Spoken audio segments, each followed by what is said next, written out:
Hello there, friends. This is Spencer Michaud, and today we're going to be talking about the full moon in the first decan of Gemini. I hope that you are having a wonderful holiday weekend out there and have been stuffing yourself with wonderful amounts of food, enjoying good company, or just taking a well-deserved break. One of those things might be a good way to spend this time.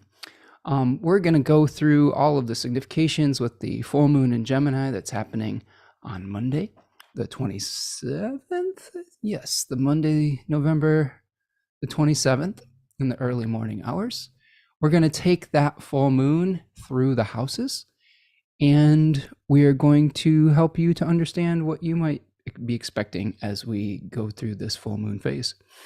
A couple announcements before I get to it. And then I'll welcome people in the chat. I see some friends stopping in. A few announcements before we kind of dive into it. I am having my biggest holiday sale of the year, or my biggest sale of the year in general. All of my Decan webinars and the Stars and Cards webinar are going to be 50% off until Monday the 27th, from now until Monday the 27th. So if you've been wanting to support the channel, if you've been wanting to download these webinars, each of them are 2.5 to 3 hours long, jam-packed full of information, mythology, tarot, fixed stars, all sorts of good stuff, discussion with a live group at the time. You can find that at my website at the store link that is pinned to this chat, or you can find that at spencermichaud.com and click on the store. 50% off all of those pre-recorded webinars. So I do this, sometimes I'll do this once a year, sometimes, usually I do something like this once a year. So this is kind of a good opportunity if you're wanting to dive further into the work that I'm doing. And of course, if you would like to make a gift to the channel in this season of giving, there's a little $sign in the chat that is called the super sticker or super chat. And that goes a long way to helping to support the work that I do and the time invested and the research and everything like that. So I super appreciate all of that as well. Easiest thing you can do to support the channel is just hit that like button today and subscribe to the channel if you're new, and participate in the chat. Leave me a comment. Let me know where you're stopping in from. If you have any questions or comments or stories to share, always love seeing your comments, and I will see if I can get to as many of those as I can. So I'm going to welcome a few friends here. Remco is back. What's up, Remco? Remco is a good friend of the channel, and he's been busy lately. So it's really nice to see you here, Remco, stopping in from the Netherlands. It says, "Hi, Spencer and friends. It's been a while since I managed to catch a live. As always, joining in from Rotterdam, the Netherlands." It's good to see you, friend. Remco is a good friend of the channel, and I'm glad that you're here. Carol from Mass. Hello, Spencer. Grateful for your channel. I'm grateful for you, Carol. I'm grateful for you stopping by every week and for the good energy that you bring here today. I'm grateful for all of you. And it's really an honor to be able to interact with you each week. Susanna is here. Susanna is stopping in from Finland. Nice to see you, Susanna. Hope that you're doing well over there in the northern regions of Europe.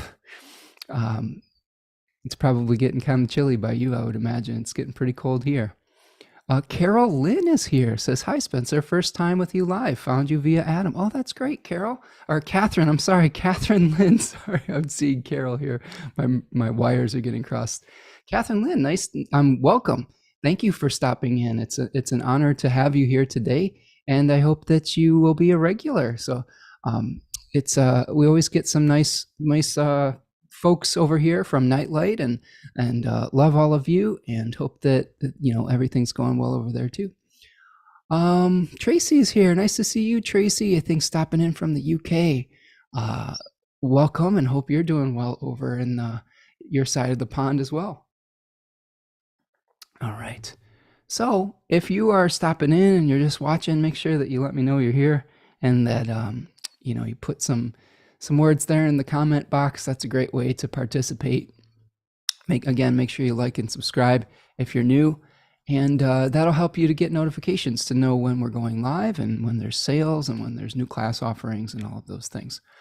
Okay, so what we're going to do is we're going to dive into the full moon. We'll be here for, hopefully we'll come in under 2 hours here. For those of you who are sports fans, there's an American football game going on at 3:00 that I'm interested in watching. Maybe some of you are too. And we'll try to get in under the wire. Yeah, Tracy says, thank you. It's cold over here now. Okay, yeah. We're getting to the chilly season in the Northern Hemisphere here. Okay. So friends, let's start talking about the types of things that we're going through right now and what we're experiencing. We have, of course, entered Sagittarius season. Thanksgiving in the United States is kind of the ultimate Jupiterian holiday where we celebrate our abundance, where we share our wealth with each other, hopefully, and are able to kind of stuff ourselves silly and enjoy the fruits of the harvest.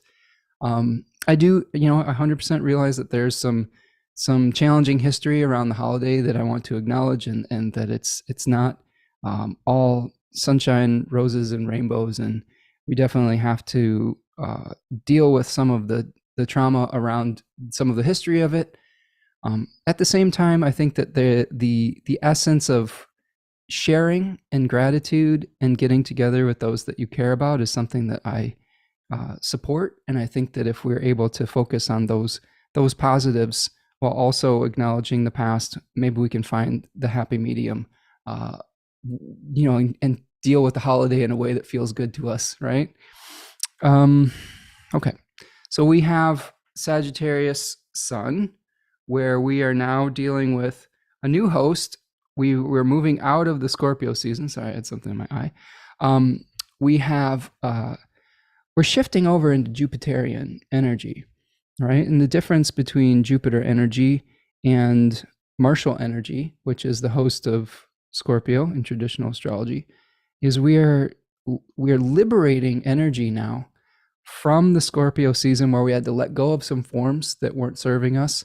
And now we are seeking a new vehicle to infuse that energy into. And I think it's ironic as I hear the words coming out of my mouth, I'm going to be needing a new vehicle because my car is pretty much toast. And so I just thought that's funny. Like during Sag season, I'm like, oh, maybe I just need to literally get a new vehicle. But when we are able to let go of the old forms, we will find metaphorical new vehicles in the form of new goals, new passions, new things to pursue with optimistic fervor, right? We are looking for a new host, basically, for this energy. And I say host because there's a spirit in the first decan of Sagittarius called Loimos, and Loimos was the god of plagues. So think about how we have energy that needs to find a host. So I think of Loimos not only as like, yes, you can think about it literally with spreading of disease or something of that nature, but you can also think about the contagiousness of fire and the contagiousness of enthusiasm. So when we really are feeling inflamed with a passion, it's fun to be able to tell people about it and share our enthusiasm. So that might be some of the things we're experiencing now. Now, one of the things that we're dealing with in the beginning of Sagittarius season, as all of these planets move from Scorpio to Sagittarius, is an immediate square to Saturn. And that can pour a little bit of cold water onto our desire to move forward in a hurry. Like the first decan of Sagittarius it's got somewhere to go and it needs to be there now. It's a Mercury decan in a fire Jupiter sign. So it's like, let's do it. Let's be speedy. Let's deliver the message. But we have to slow down a little bit, and we may get some reality checks to our enthusiasm while we try to figure out what is possible and what isn't. I've been having a lot of discussions in my household about where to direct our resources so that we're able to take care of our responsibilities with the highest priorities first, right? When you have a lot of responsibilities in your life and you have limited resources, you have to really think long and hard about the decisions that you make. And this is one of the things we're probably going through with this full moon, is we have a lot of different directions we could travel in, but we have to weigh the pros and cons of each path before we take the leap. And we also have to consider the bigger picture, the bigger picture of how it fits into how we find meaning in life. And this is through this Saturnian in Pisces energy, Saturn in Pisces energy, asking us to really get clear about our why. Because when you're clear about why you're doing something, the method will come to you, right? The method will almost appear like magic on some level. So those are the things we're going to be dealing with here. As we go into the weekend, we are coming off of a Sun square with Saturn. We're going to be entering into a Mars square with Saturn, as Mars has just moved into Sagittarius. And that's going to color our full moon energy too. We also are seeing Venus and Libra conjoining the South Node during this time period as well, which could encourage us to release something that we were attracted to or that we desired, to restore balance and equilibrium, because we're dealing with Venus in the final degrees of Libra. So I'll break that all down with the chart, but I just wanted to give you a little preview of that before we get started. I'll welcome a few more friends here. Rachel Fletcher is here. Hello from Roanoke, Virginia. Hope everyone is having a cozy and delicious weekend. Yes, Rachel. Those of you with Taurus placements, probably, if like me, I really enjoy this holiday. I understand the ethical conundrum and paradox around it, and fully acknowledge that challenge and the questions of the origin of it and the problematic origin. But at the end of the day, for me, I love to eat. I love to enjoy my partner's amazing cooking. I'm so fortunate to have a partner who is a good chef, and just to see her in her element yesterday, getting really excited about what she calls sport cooking. It was a lot of fun, and watched the Packers take it to the Lions, which was always fun too, because I'm a Green Bay Packer fan. Sorry, Lions fans. But yeah, just sharing our abundance and having gratitude. It's so huge. Sagittarius is a wonderful opportunity to find gratitude in our hearts, especially after we've potentially lost something in Scorpio season. When we let go, sometimes it really magnetizes us to the things that we love in our life. And one of the cards of Scorpio shows 3 spilled cups, but 2 remaining. And a lot of the advice I will give people with Scorpio placements is, yes, acknowledge the losses in your life, but how can we shift towards gratitude to make sure that that loss gives us a sense of appreciation and meaning with the things that remain. Robin is here. Nice to see you, Robin. Hope you're doing well out there, my friend. Sheila M says, hello, nice win yesterday. Yes, go Pack, go. Had a really nice win for the young kids over there in Green Bay, for sure. I was sort of on the tank, they call it, where if you lose enough games, sometimes you sort of root for losses so that you get a higher draft pick. So in the long range, you get a better player. But I'm willing to step off of the tank if the young kids start performing and showing growth, and they definitely did yesterday. Jordan Love had a really nice day. So yeah, that was fun. April is here, says, hey, from Columbia, South Carolina. Also found your channel through Adam. Oh, good. I'm happy to hear that. Welcome, April, and I hope that you find some interesting things here as well. Hope South Carolina how's the weather down there right now? It sounds like it might be a little warmer than what we were experiencing here. It's a beautiful country, though. I've spent some time down there. I used to travel down to Florida because my mom used to spend some time in the Florida Keys. And I would drive through places like North and South Carolina to get down there, in West Virginia when I was visiting my partner's father in North Carolina. So I've spent some time through there, and it's really pretty, especially Savannah in South Carolina. Really nice city with a lot of Gothic architecture. It's cool. Okay, so friends, let's bring the chart up. And let's kind of start looking at it from broad brush strokes. So there's our full moon in Gemini. November 27th, Monday, new moon, full moon on Monday. I can't use the Duran Duran song, right? It doesn't have quite the same ring. Full moon on Monday, but I guess it's the same vibe, I guess. 4:16 a.m. Eastern time. Make the appropriate adjustment for your time zone. And we are, as we look at normally with full moons, we're seeing the opposition between the sun and the moon. Okay. New moons are always when the moon and the sun come together. Full moons is when that moon is full of light and in opposition to the sun. So you can think about the new moon as a seed that had been planted that is bringing awareness to a certain area of our lives.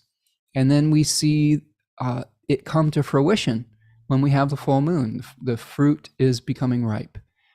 And sometimes when our intentions and our spiritual intentions run up against the realities of physical incarnation, sometimes that can create a little bit of a paradox in our life that requires us to have some balance. So those are some challenges with full moons too, is that sometimes it requires us to balance out opposing forces in our life. And we don't always have to solve the puzzle. Sometimes we just have to hold those opposites. So it's important to recognize.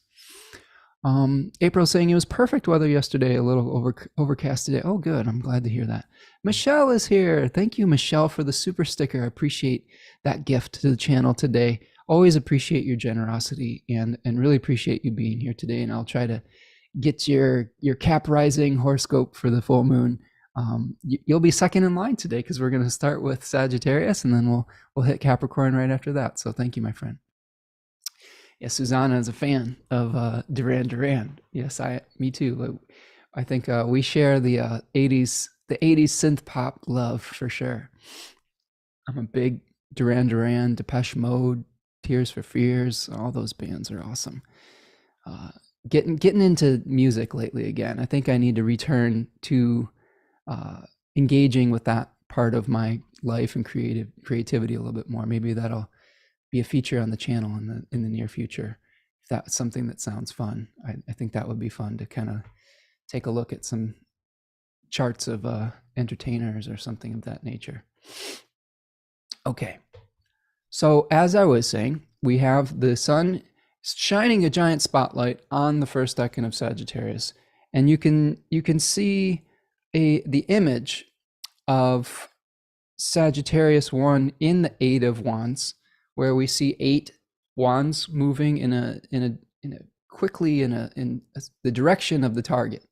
T. Susan Chang calls this decan, I believe she talks about this decan as the arrow, the strength of the archer, right? The arrow itself. So in Sagittarius, we have the arrow, the strength of the archer, and then hitting the target. So this is going to be one where we have the vehicle, which is the arrow, and it's going to be speeding through the air. And hopefully through Sagittarius season, we'll be able to overcome our resistance to achieving the goal, and then eventually be able to carry our energy towards the end of the solar year at the solstice. One of the kind of secret significations with Sagittarius that I find is that there is enthusiasm and optimism with this sign. It is a fire sign after all. But there is a little bit of world weariness that I have observed in my Sagittarian friends, partners, etc. It's almost like there is burdens that we carry trying to keep up those enthusiasms. It's not always easy to be the cheerleader when things are going south out in the world, and that feels like a huge responsibility sometimes. And we're also just trying to get across the finish line so we can get the rebirth of the lengthening of the days at the winter solstice in the northern hemisphere. So it is a time for looking forward to our goals, because in the northern hemisphere, the leaves are off the trees. We can see great distances. So this is another signification with Sagittarius, is being able to see the big picture and see what might be happening out in the future for you. But there's also a reflective quality too, where we're kind of understanding and integrating our experiences. Okay, so Sagittarius to me is a sign that is very much interested in going and doing something and learning from doing rather than maybe learning from a book or an idea or learning secondhand.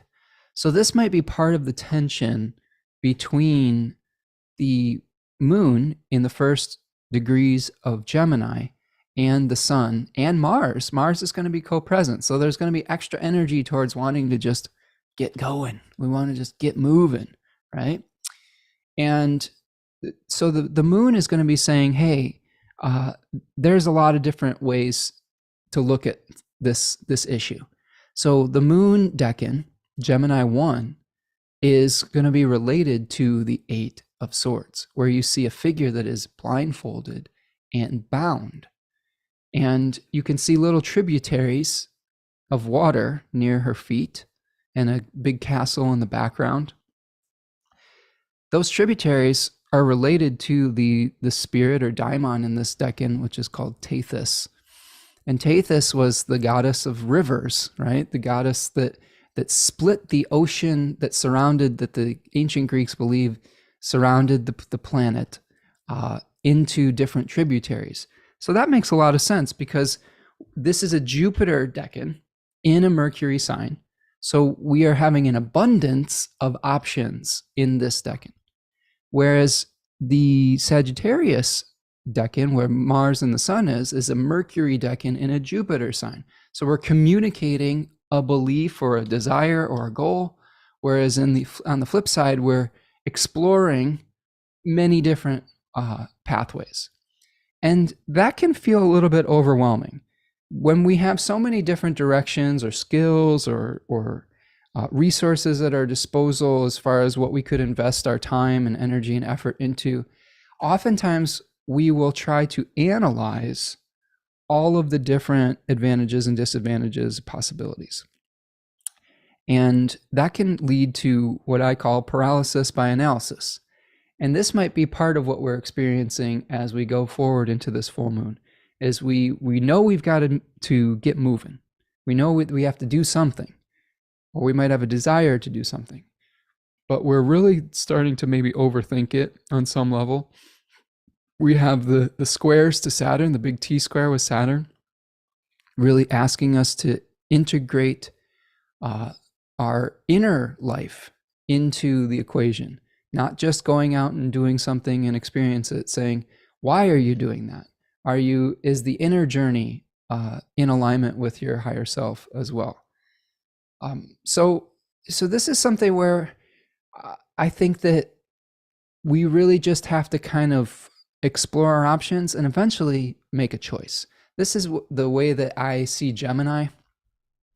Gemini is a sign of exploration, but I also feel that Gemini is, through the mythology that informs it, with Castor and Pollux, the two twins, one of which had to sacrifice some of his immortality so that the other slain twin could live again. And some of the syncretizations that Gemini has with the 12th house of the Thema Mundi, which is a teaching tool in ancient Hellenistic astrology.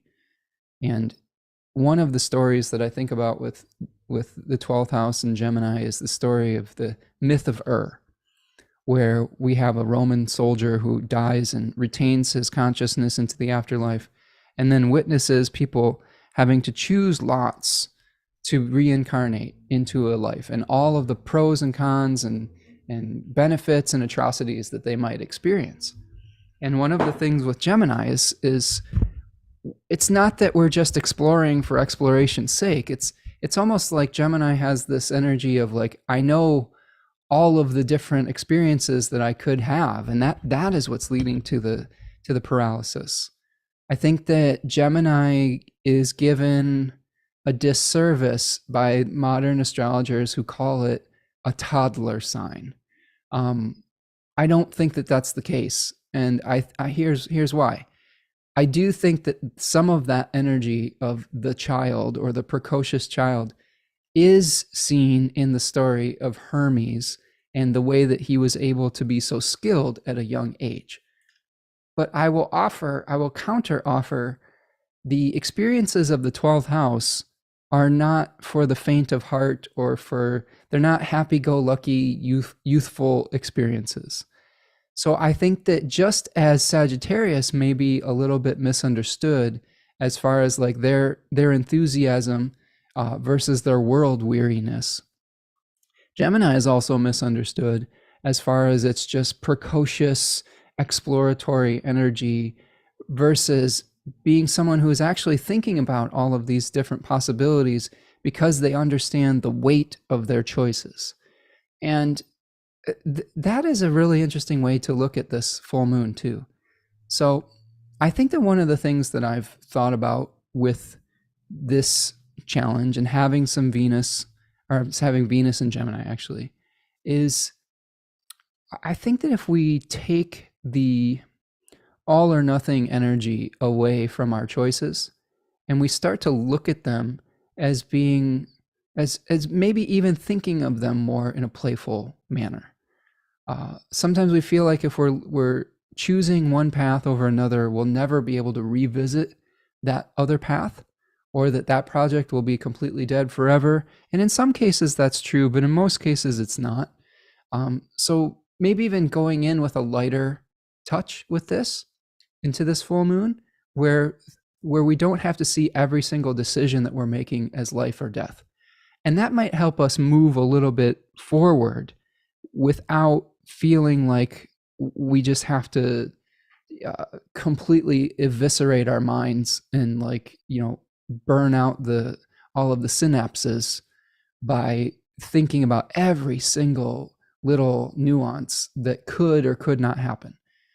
I know that myself, I tend to think about not only the good outcomes, but the worst outcomes too. And that can be very paralyzing, right? If we're constantly like bracing ourselves for the worst possible timeline, we can, really burn out our nervous system pretty easily.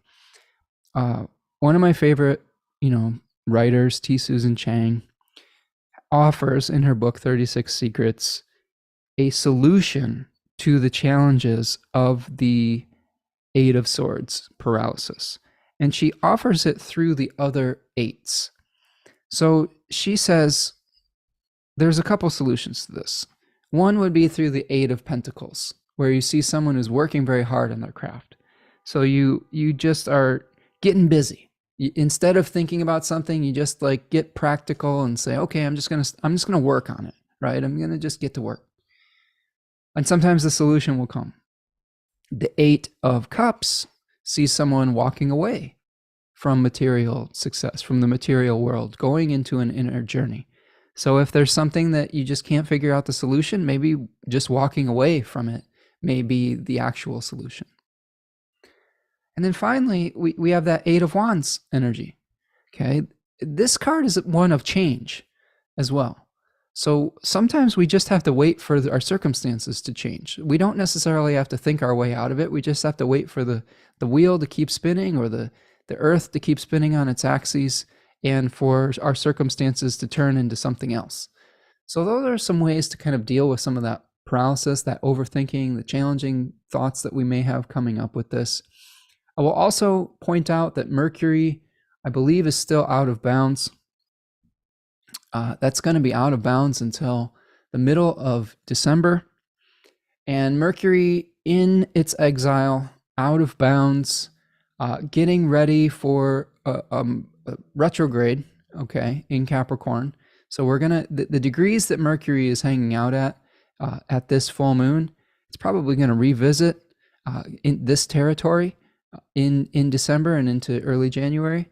So this may not be the final word too. That's another really important thing to think about with this full moon, is that if you make a choice now, there may be some revisiting. So you might as well not, kill yourself over the decision, right?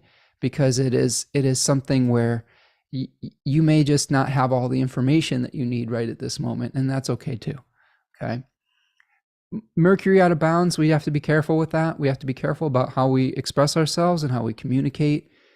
Sagittarius is a really passionate sign, and we can get fired up, and sometimes we can communicate outside of our normal communication styles. Sometimes it can lead to arguments, or you can communicate outside your integrity, and then you may have to backtrack, or there could be some fallout from that, and you have to make sure that you're re-engaging with your higher self with that. So that's something to keep in mind, that there's a flammability to our communication that we normally might not be experiencing. And that's going to lead also to Mars being out of bounds by Christmas Eve, where it could get even more intense with that, with Mercury and Mars. Actually, Mercury goes back in bounds before Mars does, so that's good. But if you're experiencing communication and thoughts that are outside the box or outside the norm, think about how your martial energy may be experiencing the same condition, and the fallout of that. Now, the plus side of that is maybe we have some ideas that we wouldn't normally think about that could lead us to innovative solutions, just as we may be able to direct our will when Mars is out of bounds in innovative ways potentially as well. The other thing that is just kind of sticking out to me in this full moon in general, besides this big T-square with Saturn, that I think is very much an important part of this, is, well, a couple things. Let me get rid of this here. Mercury is going to be squaring Neptune. So our thinking may not be as clear as it should be right now, or as it could be potentially. We may be idealistic about what we're moving towards. And again, Mercury is the host of this moon, so we have to consider the condition of that Mercury. Mercury is going to be in the third 10-degree section of Sagittarius. That decan is a Saturn decan, where we're feeling the weight of our responsibilities and we're trying to carry a really heavy burden. So we may be feeling like we have a really heavy burden to carry, and it may make us be feeling like we're a little bit like a martyr on some level, which are some of the themes associated with the third decan of Pisces, where Neptune is hanging out. So we could get a little bit confused because we might be feeling overwhelmed with our burdens. We may also be sacrificing too much for a goal that is spiritually important to us, but where it may just be burning us out. So this is something where I think that it's important to be realistic about the burdens you can and can't carry, and whether you need to really delegate some things. One of the issues I've seen with Sagittarian placements too is they just try to carry everyone's burdens, and that is unsustainable after a period of time. They are strong people, don't get me wrong. They are very strong, enthusiastic, energetic folks for the most part. And like a strong centaur or a horse, they can carry heavy burdens, but everyone has their limit and their breaking point. So what I'm saying is that it may be confusing about where that limit is, and you don't really want to butt up against it at this lunation. The other thing that is kind of sticking out to me is Venus is going to be hanging out near the South Node. And that is a planet that is hosting right now Jupiter. Okay, and Jupiter is going to be stationing direct in about a month. Okay, it's December 30th. So we're reviewing a lot of the ways that we create abundance and that we're planning for our future, and we might be able to start moving forward again around the end of December. But first, we may have to let go of something. We may have to reduce our dependence on either a relationship. Okay, we may have to reduce our ability to always have to create a win-win situation or think about other people's needs before our own. Okay, we've got the North Node in Aries right now, and it's encouraging us potentially it is encouraging us to increase our self-interest for the purpose of material success.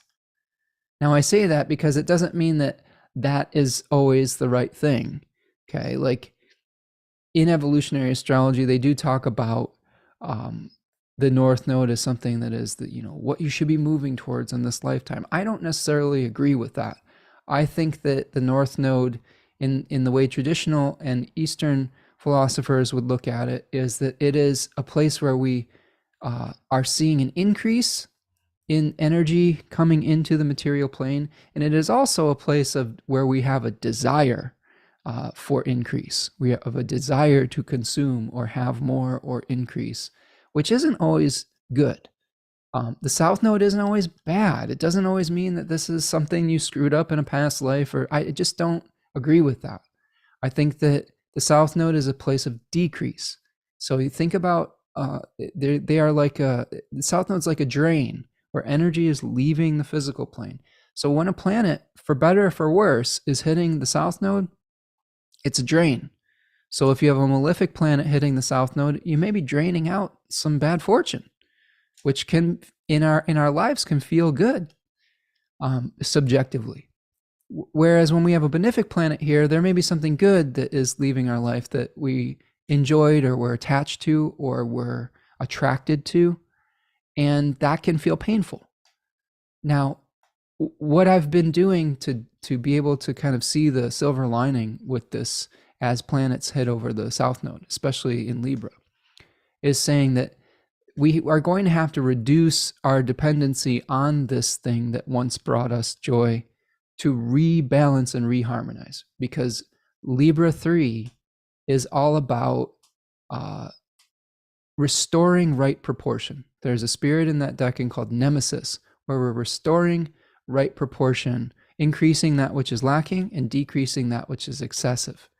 One of the things I just think about it with my Leo rising charts, and that's going to happen in the third house around this full moon, is probably going to be the time when my severely damaged vehicle that I've loved for 15 years, I was very fortunate when I was in a really tough spot 15 years ago. I've had this little Nissan hatchback for about 15 years, and I was a new dad around this period of time, and I was really broke, and my mom kind of very much out of the blue helped me purchase this vehicle. So there's not only do I have good associations with it, and it served me very well as a professional musician, moving equipment around and just being an extension of me, like a hermit crab, right? For me, like the vehicle was like my little shell. But it was a gift from my mom, and she passed last year, so there's like extra sentimentality around it. But I don't really need a second car, if I'm really honest with myself. I don't drive that much anymore, and we have a working vehicle, and we'd probably save some money not having to pay for the insurance and whatever. And that car was just kind of sitting there for a long period of time. So that's an example of, in my Leo rising chart, of a third house issue, transportation, reducing and leaving the physical plane. But that reduction of something that I loved is restoring right proportion to what I actually need, right?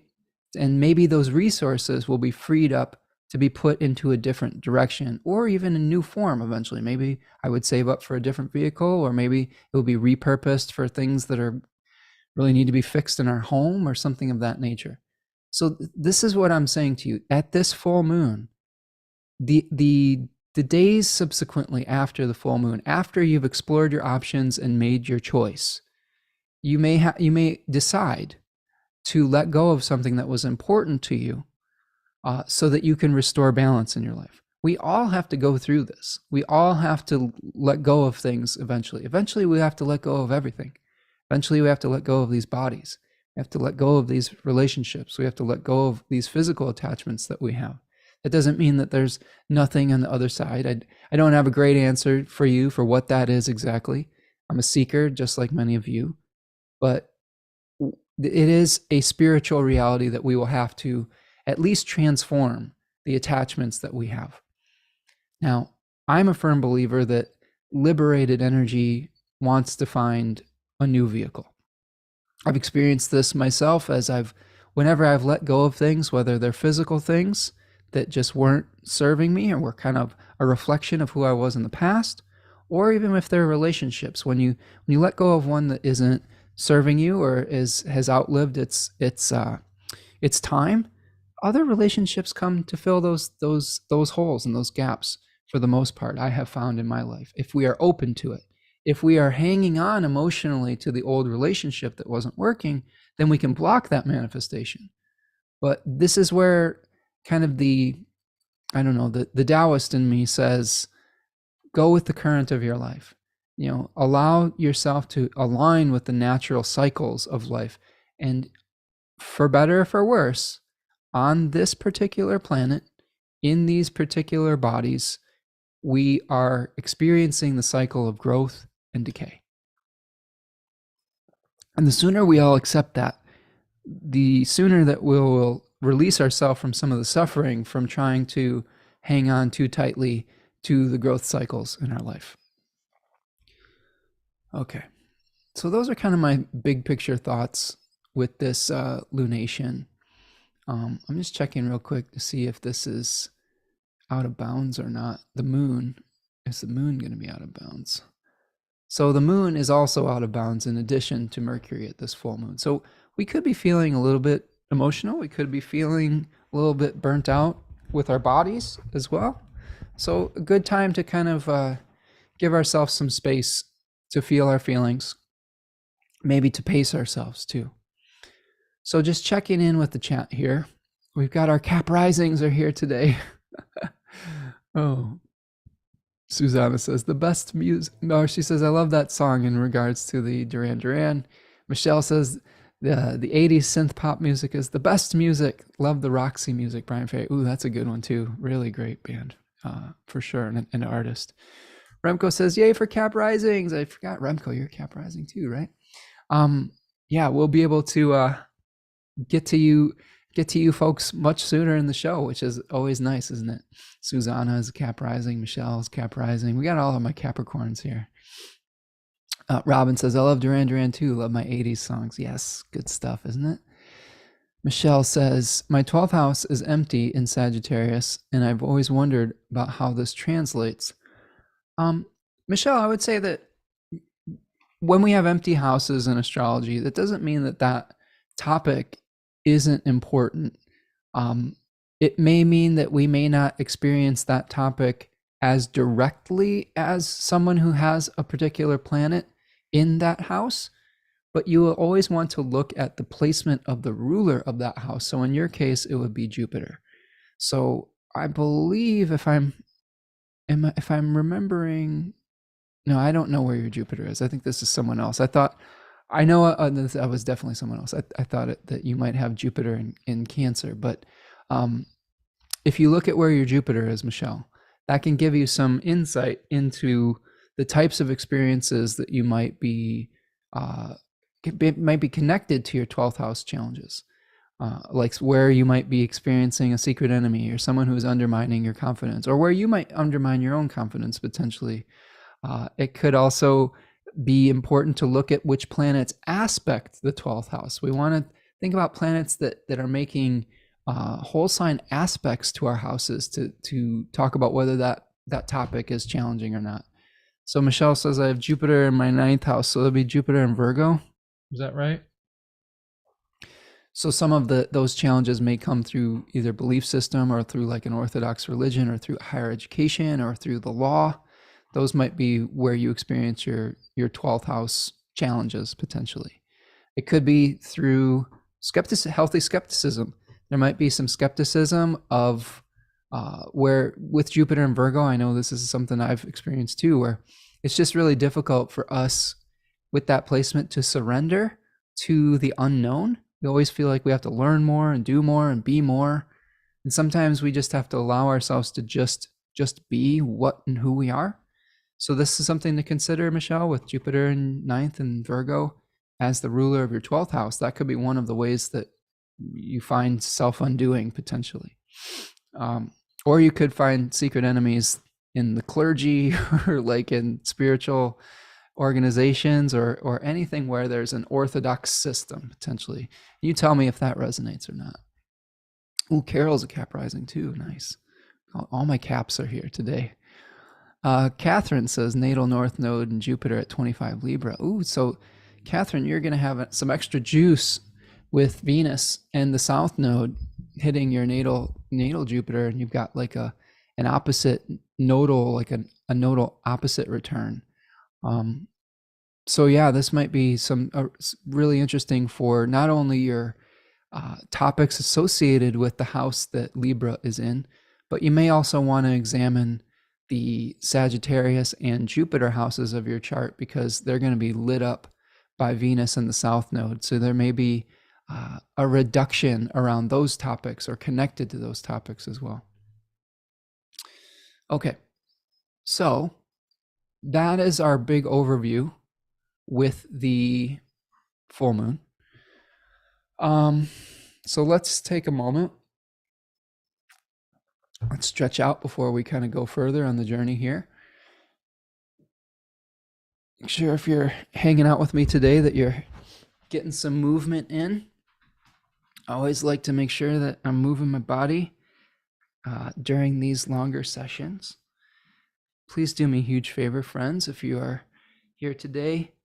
Let's see if we can get some likes on the video today and make sure that we are all liked, those of us who are here today liking the video, so we can spread the word in Loimos style to the most people out there. If you are new, please subscribe to the channel. If you're enjoying the work we're doing here today and you want to make a gift to the channel to help me with the work that I'm doing, you can make a donation with the little $sign in the chat. That's called a super chat or a super sticker. There's always some really amazing, generous folks here in the chat, and I appreciate all of you each week. And I know that it really is an honor to be able to receive your support as well. And if you can't donate today, just being here is a good present as well. And all of your comments and encouragement and questions, all of that is very valuable as well. So thank you for being here today. I do want to remind everyone that I am having the biggest sale that I do in the course of the year. All of my webinars, all of the Deccan webinars are 50% off. The Stars and Cards webinar, where I talk about the connection between tarot and astrology and do a number of chart examples in that particular webinar, is 50% off as well. And that's going to be 50% off through the weekend. It's going to end on Monday. So take advantage of that while you can. And that's a great way to support the work. And I'm also available for readings if you need some personal attention. I always love getting to know you on a personal level, get to know your chart, and spending some time with you over Zoom and being able to connect face to face as well. We have one level of connection with our chats here, but there's a different level of connection when we meet up via reading as well. Let's see. Yeah, we've got the people commenting on the Virgo placement. Michelle says, interesting, thank you. Yes, raised Catholic, and I'm recovering from all the hypocrites. Well, so that makes sense, right? That was an undermining influence potentially in your early life. This is something I've really started to feel very strongly about, is 12th house enemies are not, ones that we're openly going to battle with. The essence of a secret enemy is someone who is undermining either our confidence or like trying to, sabotage what we're trying to do and our sense of empowerment. And that can lead to self-sabotage too. So sometimes our beliefs are the things that undermine what we are pursuing. And that can be a self-fulfilling prophecy. If we believe that we're not going to be successful, that can undermine the work that we're trying to do. So it is both self-sabotage and being sabotaged from other outside forces, I think as well. But the good news with 12th house placements is I do think that planets there and planets that are hosting it may be going through a rebalancing, like that nemesis energy that we talked about with Libra 3 has a connection with Saturn, and Saturn joys in the 12th house. So I like to think about planets that maybe we have had some kind of excessive relationship to, like if it's the sun, maybe we've gone through challenges with ego or confidence, like on the flip side. And through our experiences, when we go to extremes, either way, when we go through extremes of overly identifying with our ego, or when we don't have enough confidence in our abilities, we experience some suffering and we experience some loss that will lead, hopefully, to a learning experience that will help balance out that energy in the future. So something to consider with those.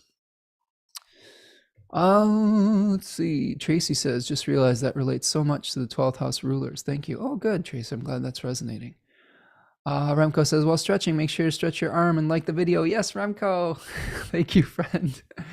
Remco does good work here with his moderation services. It's good to have you back, my friend. Catherine says, thank you. Yes. Okay, so that's resonating. Jolene is here. Jolene says, hey, Spencer, I missed the overview. This full moon is on my Mercury, which is the chart ruler. Okay. Well, Jolene, long story short with that is try not to overthink things. There's going to be a lot of options to explore, but making the choice doesn't have to be a life or death decision. And you may also be able to revisit the choice that you make. So if you're feeling paralyzed by all the different choices in front of you, sometimes it's good to just make a choice. And then if it ends up being the path that isn't the right one, you can always circle back and be able to change your mind later. Remco says, oh, thanks for sharing this. Yes, there is my holiday sale, 50% off all webinars until the 27th. So you can find that link there to the store. Thank you, Remco, for helping me out with that. Oh, and thanks, Remco, for the super sticker. I appreciate that gift, my friend. Michelle says, yes, it sure was. Oh, my goodness. Horrible experiences with these people. Oh, Michelle is referring to says the nuns were so mean and family so dysfunctional, but go to church and all is well. Right. Secret enemies, right? Undermining influences that's the other thing. My experience of this too has been exactly how you described it. People where we suffer in the relationship secretly, but to outside eyes, they may have difficulty understanding why we have a difficult experience with that person, right? So it could be like someone who's well thought of in your community that is secretly tormenting you or something like that. Like that could be an issue as well. So I've gone through a few of these types of things in my life. So that's something to really meditate on, and really meditating on how do we extricate ourselves from those situations. Sometimes you have to just live through it. I've had some challenging ones that my life was very much tied up with the challenging person, and I just had to maintain my integrity through that relationship. Even if sometimes I slipped out of it, I had to keep returning to it. And then other times, if there's someone that you can just cut ties with, like that can be a solution too. Again, this is really indicative of the solutions of the eights that T. Susan Chang talks about. You can get to work, right? You can leave, or you can wait for those situations to change just through the changing of time. Julian says, overthinking me? LOL. Right. Oh boy. Yeah. Don't overthink Kyler Murray though. Just keep him as your quarterback and draft Marvin Harrison Jr. in the top 5 there, and you'll have a nice receiver for the next 15 years. Arizona Cardinals. Tracy, thank you so much for the super sticker, my friend. That is a beautiful gift. Thank you for your generosity today on this beautiful Friday. Okay. So hopefully what we're talking about is resonating with you today. And yeah, Michelle says, I cut ties decades ago, just learning from it. Yep. Yeah. I mean, that's all you can do, right? That's all you can do when you have these things. And one of the last thing I'll offer with that, Michelle, and she says, from you about the 12th house is bringing it all up. Oh, well, I'm not trying to touch on the nerve, Michelle, but one thing I will say is that the other thing I've noticed with 12th house challenges is that they tend to follow us around in different forms. So if we have unresolved trauma from our youth, if we had a difficult relationship that has led to a distorted belief system, we will continue to manifest those types of relationships throughout our adulthood. And when one situation gets resolved, it feels like some other situation takes its place. And that's where it's important to self-examine and say, where in our thinking, in our emotions, in our actions, can we make adjustments? Remember, recalibrating, so that we don't keep getting into those sticky situations. I mean, I'm constantly having to re-examine my behavior, my beliefs, my thought processes to see if I can maintain my integrity and my equilibrium. And again, we all fall short of that glory, and we all have certain pressures, and we all fall prey to the challenges of either ego or of pressures in our life. But you get to make a choice of who you want to be after all of those situations, and that might be part of this lunation story too. Michelle says, "Oh no, not painful, just enlightening to put the pieces together about my 12th house and what it means." Oh, good. Okay, so good. Yeah, this is one of the challenging things about being an astrologer, is when people come to you or when you're analyzing a chart, you can get to a core issue much quicker than even like maybe if you were going into therapy or something, because it's just sitting there naked for you. You see it. And sometimes when we talk about it, we don't always have the necessary lengthy interaction with a client over time to be able to find workable solutions or to heal that trauma. So you have to be really careful when you do this work of how do you, if you reveal something to somebody and then you're just like, oh, we'll just send you off on your way, like we have to be really careful about that. And we have to try as much as we can to give people actionable solutions and to deal with these things as gently as we can. And if you are doing this work, sometimes if you see something, there will be times where you can use your intuition to be like, you know what, this person doesn't feel like they are in the right headspace to be able to hear this message right now. And I might even be making things worse for them by revealing that truth to them. So you're always making those balancing decisions when you're doing this work. But other times when you make that revelation, it's a lightning bolt of awareness that can set people on a completely different path, and one that is much healthier. Ooh, Jocelyn. Hello, Jocelyn. Another Cap Rising. I got my Cap Rising crew here today. Maybe it's because I'm a Cancer sun and I just lighten up your 7th houses. And maybe it's a balancing energy, right? My partner is a Cap Rising, so I think that I love you folks. I love the fact that you're able to take responsibility in your life and be able to engage with the material reality. Sometimes that's a challenging thing for me, so I find it a balancing energy to have a lot of Cap type people in my life too. But I'm very tuned into the emotional energy, the watery part of things, and maybe even the hidden and unseen things. So I appreciate all of you being here today, no matter what your rising sign is, but I have special affinity for you Cap Risings here today. All right. So friends, let's take a look at this through the houses. What do you say? So what I'm going to do is I'm going to pull up each rising sign, and we will take a look at what types of themes might be coming up for you with your individual rising sign. Now, some of you might find some truth with your sun sign as rising sign. Oftentimes, if we don't know a birth time, we can put the sun in the 1st house, and that can give us some insights. But this will be most accurate if you know your rising sign. And the topics, and specifically the topics, are going to help you to understand what you're dealing with this rising sign type of approach. So Sagittarius rising, you are now in the spotlight because it is Sagittarius season. One thing I do on this channel is I When I do things like take a lunation through the houses, I had the really great idea from the community to start with the rising sign that the sun is in.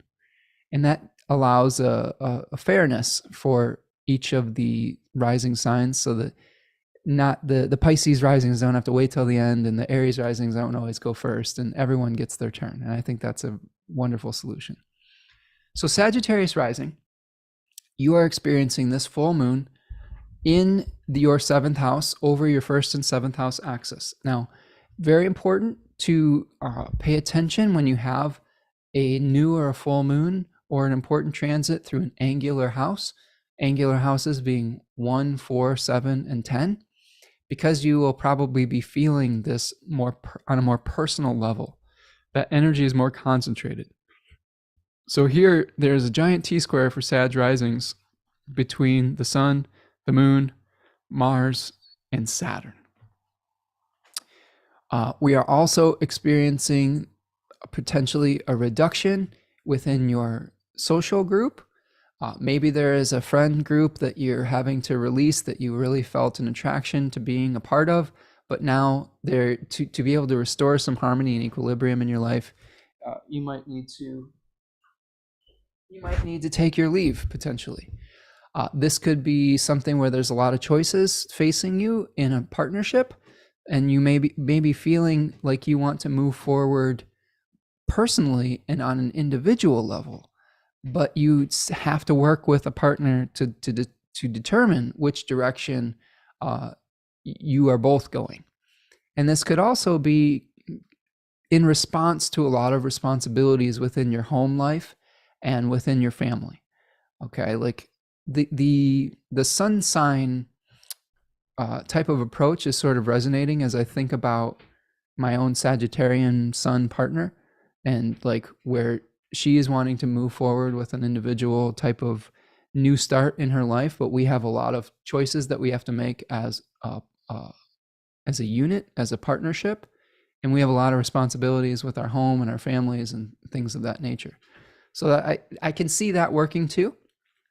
So this is one thing to consider. Mercury is going to be squaring Neptune from the 1st to the 4th. So just make sure that you are very clear about your communication around the issues with your home or with your family. There may be some cloudy communication with family members or around the house in general, or anything that you consider your foundation or roots. So slow down, try not to carry every single burden around that, and learn to delegate. Really important to delegate around this period of time, so that you can maintain your mental health. Okay.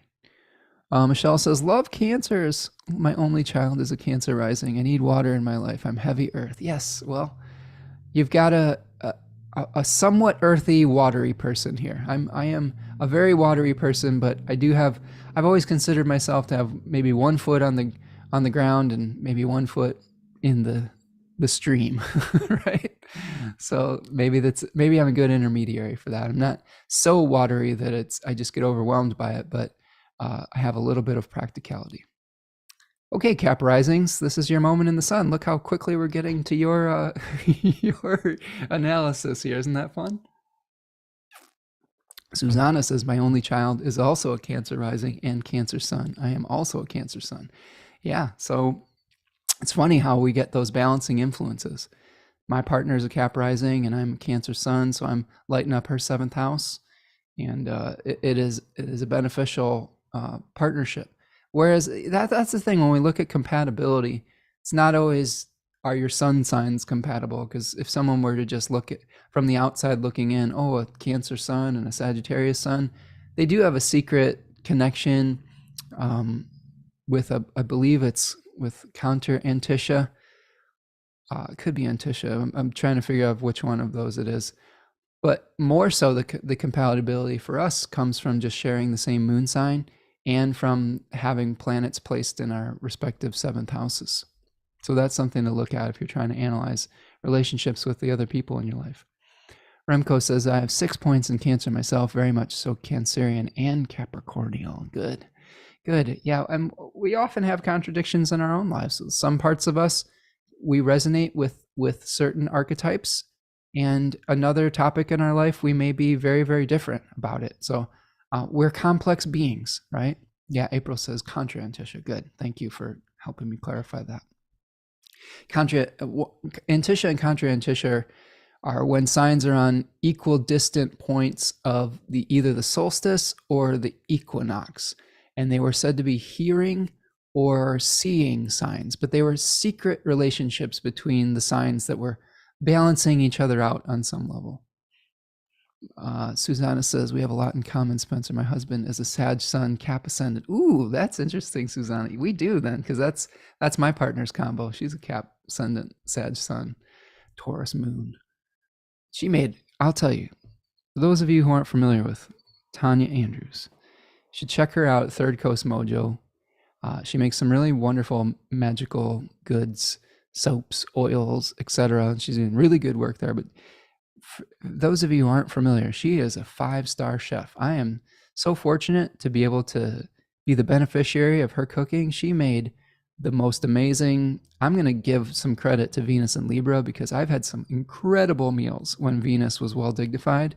Not that she's not a good cook every other day of the year, but this one was exceptional. And she was in the zone and made an incredible meal. So I'm riding high on that meal from yesterday. So give some props to Tanya and her amazing skills. You could tell that she was just feeling in the zone and just really loving what she was doing in that moment. And whenever we love what we are doing, oftentimes the result is much better, rather than if we're just doing it begrudgingly or something like that. This is something that I'm considering doing moving forward. Is I might start having a few guests again where we talk about the things that we love. We talk about the musicians, the entertainers, maybe the athletes, maybe the movie stars, whatever, where we look at charts that we love. And I think I really enjoy seeing people light up when they talk about something that they're really passionate about. So that's a feature that I think is going to be coming in December. So keep your eyes peeled for that. I have some things that are brewing. Okay, Cap Rising. Let's talk about your lunation. So Capricorn risings, which is probably like 2/3 of our audience today. Oh, Remco, thank you for reminding me. Speaking of Tanya Andrews and Third Coast Mojo, everything in their Etsy shop is 20% off until Monday as well. So all of her oils, all of her soaps, all of her everything. If you want to support the work that she's doing as well, you can get 20% off if you've been on the fence about purchasing some of those things. This is a great opportunity to do so as well. And thank you, Remco, for sharing that and reminding me. Catherine says, Cancer, Moon, and Venus don't particularly love cooking, but make a kick-ass turkey dinner. Nice. Good, Catherine Lynn. Yes, we had an amazing turkey dinner last night. We spatchcocked the turkey, which if you're not hip to spatchcocking, it's like cutting the entire bird in half, and it reduces the cooking time by half, and it just really, it's amazing. It's a great way to cook, and we put this like herbed butter under the skin, and she made this sweet potato mushroom fluff dish that was super good. There was green beans, there was sourdough stuffing with mushrooms and a little bit of Italian sausage. There was a homemade cranberry sauce with vanilla and orange and some other things in it. And what am I forgetting? There was mashed potatoes with homemade gravy from our homemade turkey stock. There was pumpkin pie in like little cups, but I was so full and she was so full that we haven't even gotten to it yet. So, it was an incredible meal. Let me just say that. Maybe if Tanya is feeling ambitious today, she might post some pictures of it. So check out her Instagram at Tanya Andrews. She had a one part of the dish for every planet, which was super cool.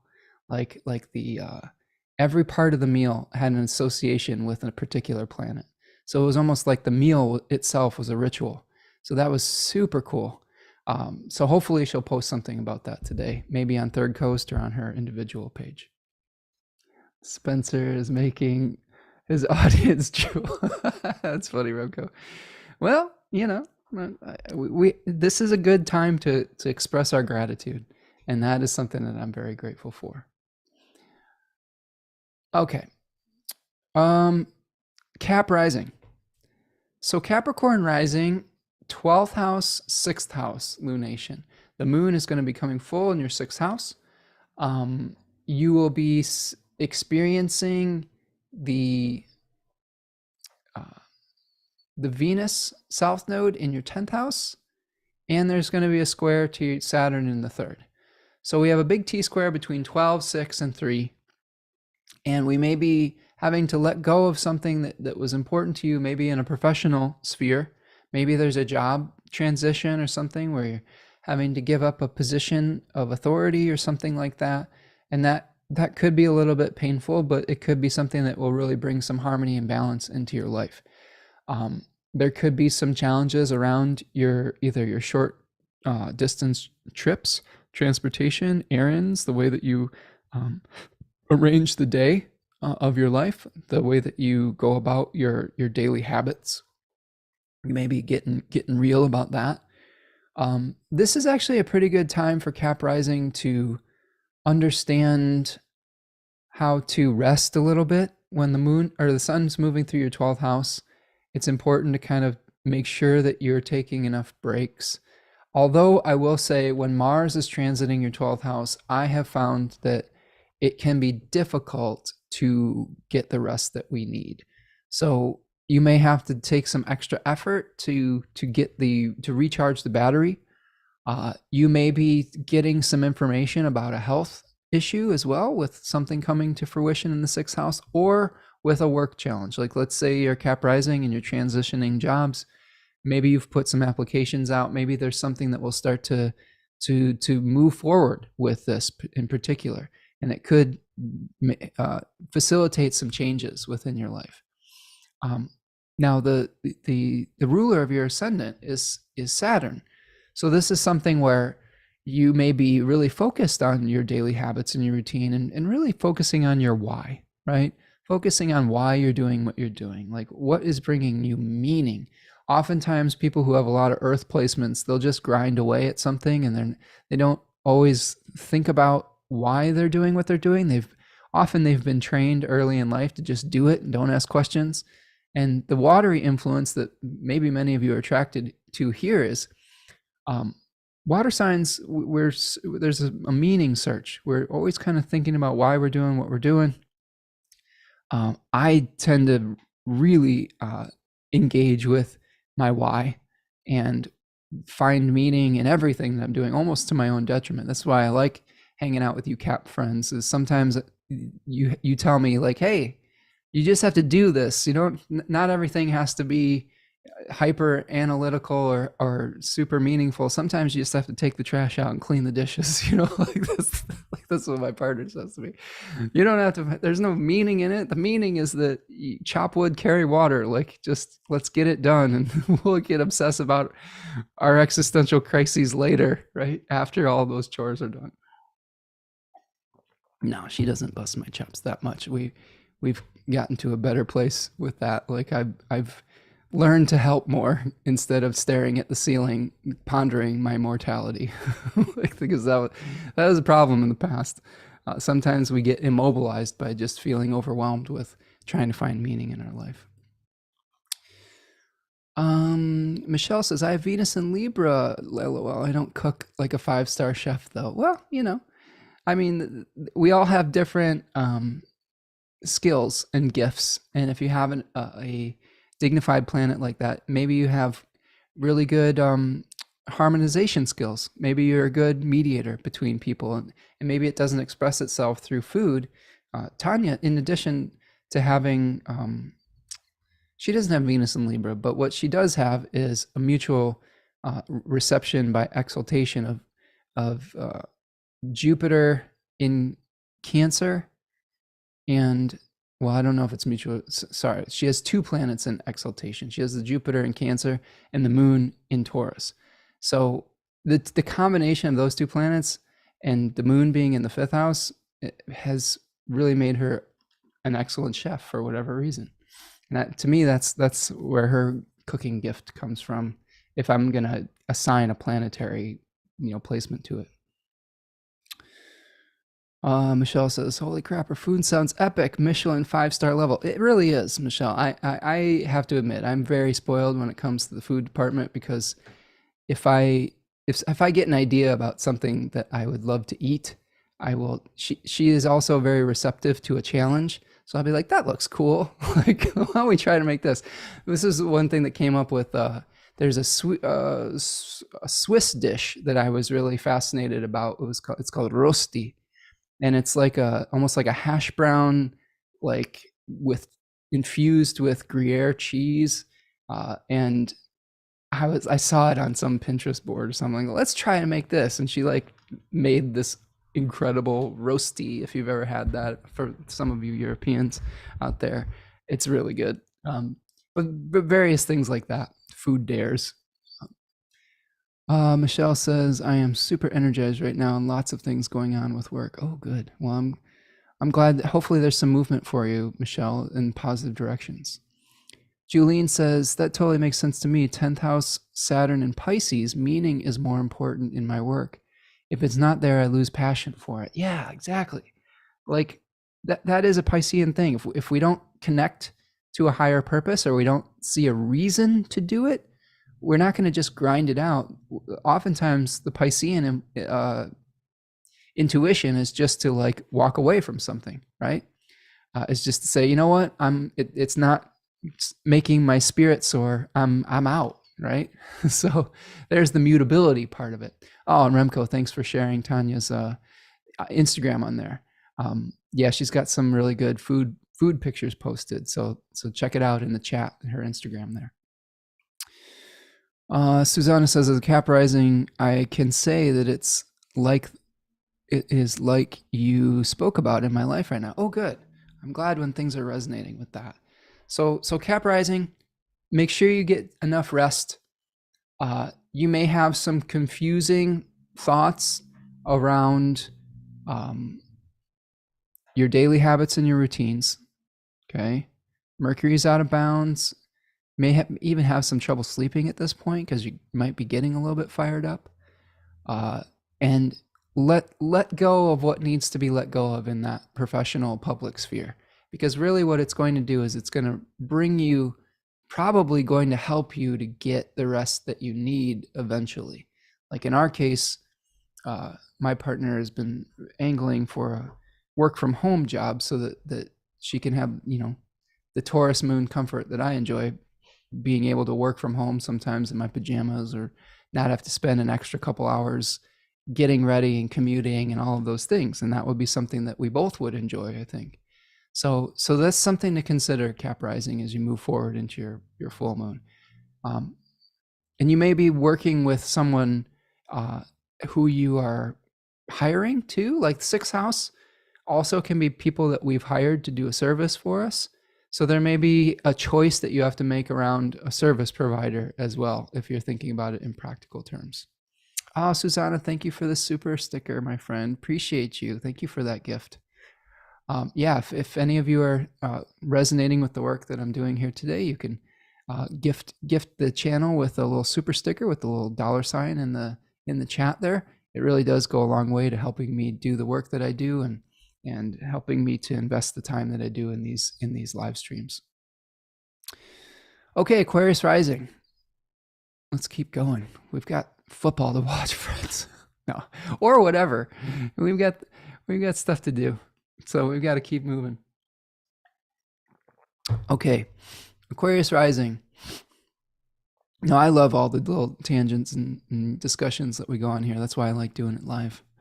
I think that's what's special about our group here. So here is a full moon in your 5th house, Aquarius rising. The sun is lighting up your 11th house of groups. You've got Mars that just moved into the 11th house. Mercury is hanging out there, out of bounds. There might be just some communications in that house that are out of the ordinary. There could be some desires to communicate with the people that you share belief systems with, and some of those communications could get a little fuzzy with Mercury squared to Neptune, especially around resources. So there is the Mercury Neptune square in the 11th to the 2nd. So there could be difficult conversations where you really need to get clear about the details between a financial relationship between you and a group that you share beliefs with. There could be a disconnect or a paradox or having to balance opposites between what the group wants to move forward on and how much it costs and your own personal creative vision. You may have a lot of good ideas that may be difficult to implement because of a financial need to be to have healthy boundaries around your budget. Okay, you may also have to let go of something in your 9th house related to your beliefs, related to higher education, related to an orthodox religious system, something of that nature, or related to the legal system. And it may be something that you loved, and maybe something that brought you a lot of joy in the past. But to bring things back into equilibrium and harmony, you will have to allow that to leave the physical plane with the knowledge, friends, with the knowledge that nature abhors a vacuum. Okay? If something's leaving your life and you know it in your heart, there's probably something on the horizon that is ready to be born. Okay?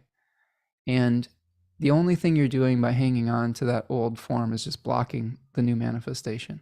I really do believe that. I know that we can't replace everything that we lose in our lives, especially the people in our lives. But I do feel like, especially with material things, and even some relationships, that when we hang on too tightly to the ones that just aren't even bringing us any happiness or serving any purpose in our life, we are blocking ourselves from a different reality that we could create potentially. So keeping that in mind. Aquarius rising, when it's related to 9th house matters. Okay, Aquarius rising too, like your Saturn 1st house ruler is really challenging you to get real about your finances and about your budget, about everything that supports you. It could be your diet, it could be the resources that you allocate towards various things in your life. It could be like the most supportive people in your life. 2nd house is also, I've seen it described as your second, someone who is supporting you. Like sometimes a second can be a lawyer or something like that too. Someone who's supporting you in a legal case. All of those things are up for Saturnian evaluation at this point. Okay. Okay. Let's keep rolling. Jolene says, let's see.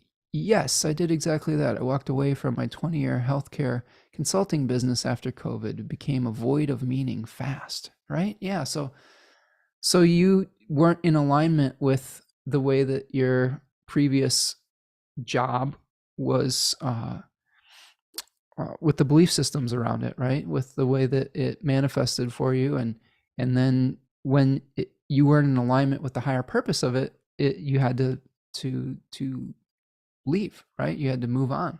So yeah, that's a perfect Saturn in Pisces in your natal chart in the 10th house getting activated, right? Are you in your 2nd Saturn return, right, Julene? Am I remembering this? Or in a Saturn return? Sorry, I don't mean to date you, but like, okay, let me see here. Michelle says, I just purchased her Venus in Libra soap. Can't wait to get it. So cool. Oh, nice, Michelle. Thank you for supporting Third Coast Mojo and Tanya's work. That makes me so happy. That's going to make her happy too. She works really hard at that and does really great work. In addition to being a great chef, like she is an amazing spiritual practitioner as well. And those things are infused with just as much love as the food is that you see on her channels as well. Okay, let's move on to Pisces rising. Okay, Pisces rising. Now we have another angular lunation. So this is a full moon for you over your 10th and 4th house axes, and it's making this big T-square with Saturn in the 1st house. We are also experiencing something leaving our life, Pisces rising, that we may have been attached to in our 8th house, which could be related to resources we share with someone else. It could be related to an inheritance or something that happens after the completion of an event or of a life. Okay, like 8th house is everything that happens after something ends. So we maybe we were attached to thinking we were going to get an inheritance or something after a beloved family member passed away, but potentially maybe something has come up where that's not the case. That's what I'm thinking. I'm creatively thinking of one example of what Venus in the 8th house conjoining the South Node might be.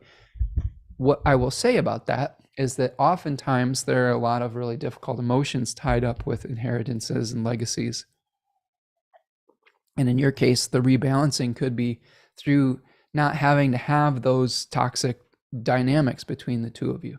So that could be something where that's bringing you back into equilibrium. It could be also that you might be losing a source of income from someone else, but there might have been difficult obligations or ties, strings attached, right? Oh, thank you, Sheila, for the super sticker, friend. Thank you for that gift. I appreciate you. Hope that you're getting value out of the show today. Let me know your rising sign and if you have any interesting placements. Yeah, Julene says it's her second Saturn return. Well, Julene, you're staying young.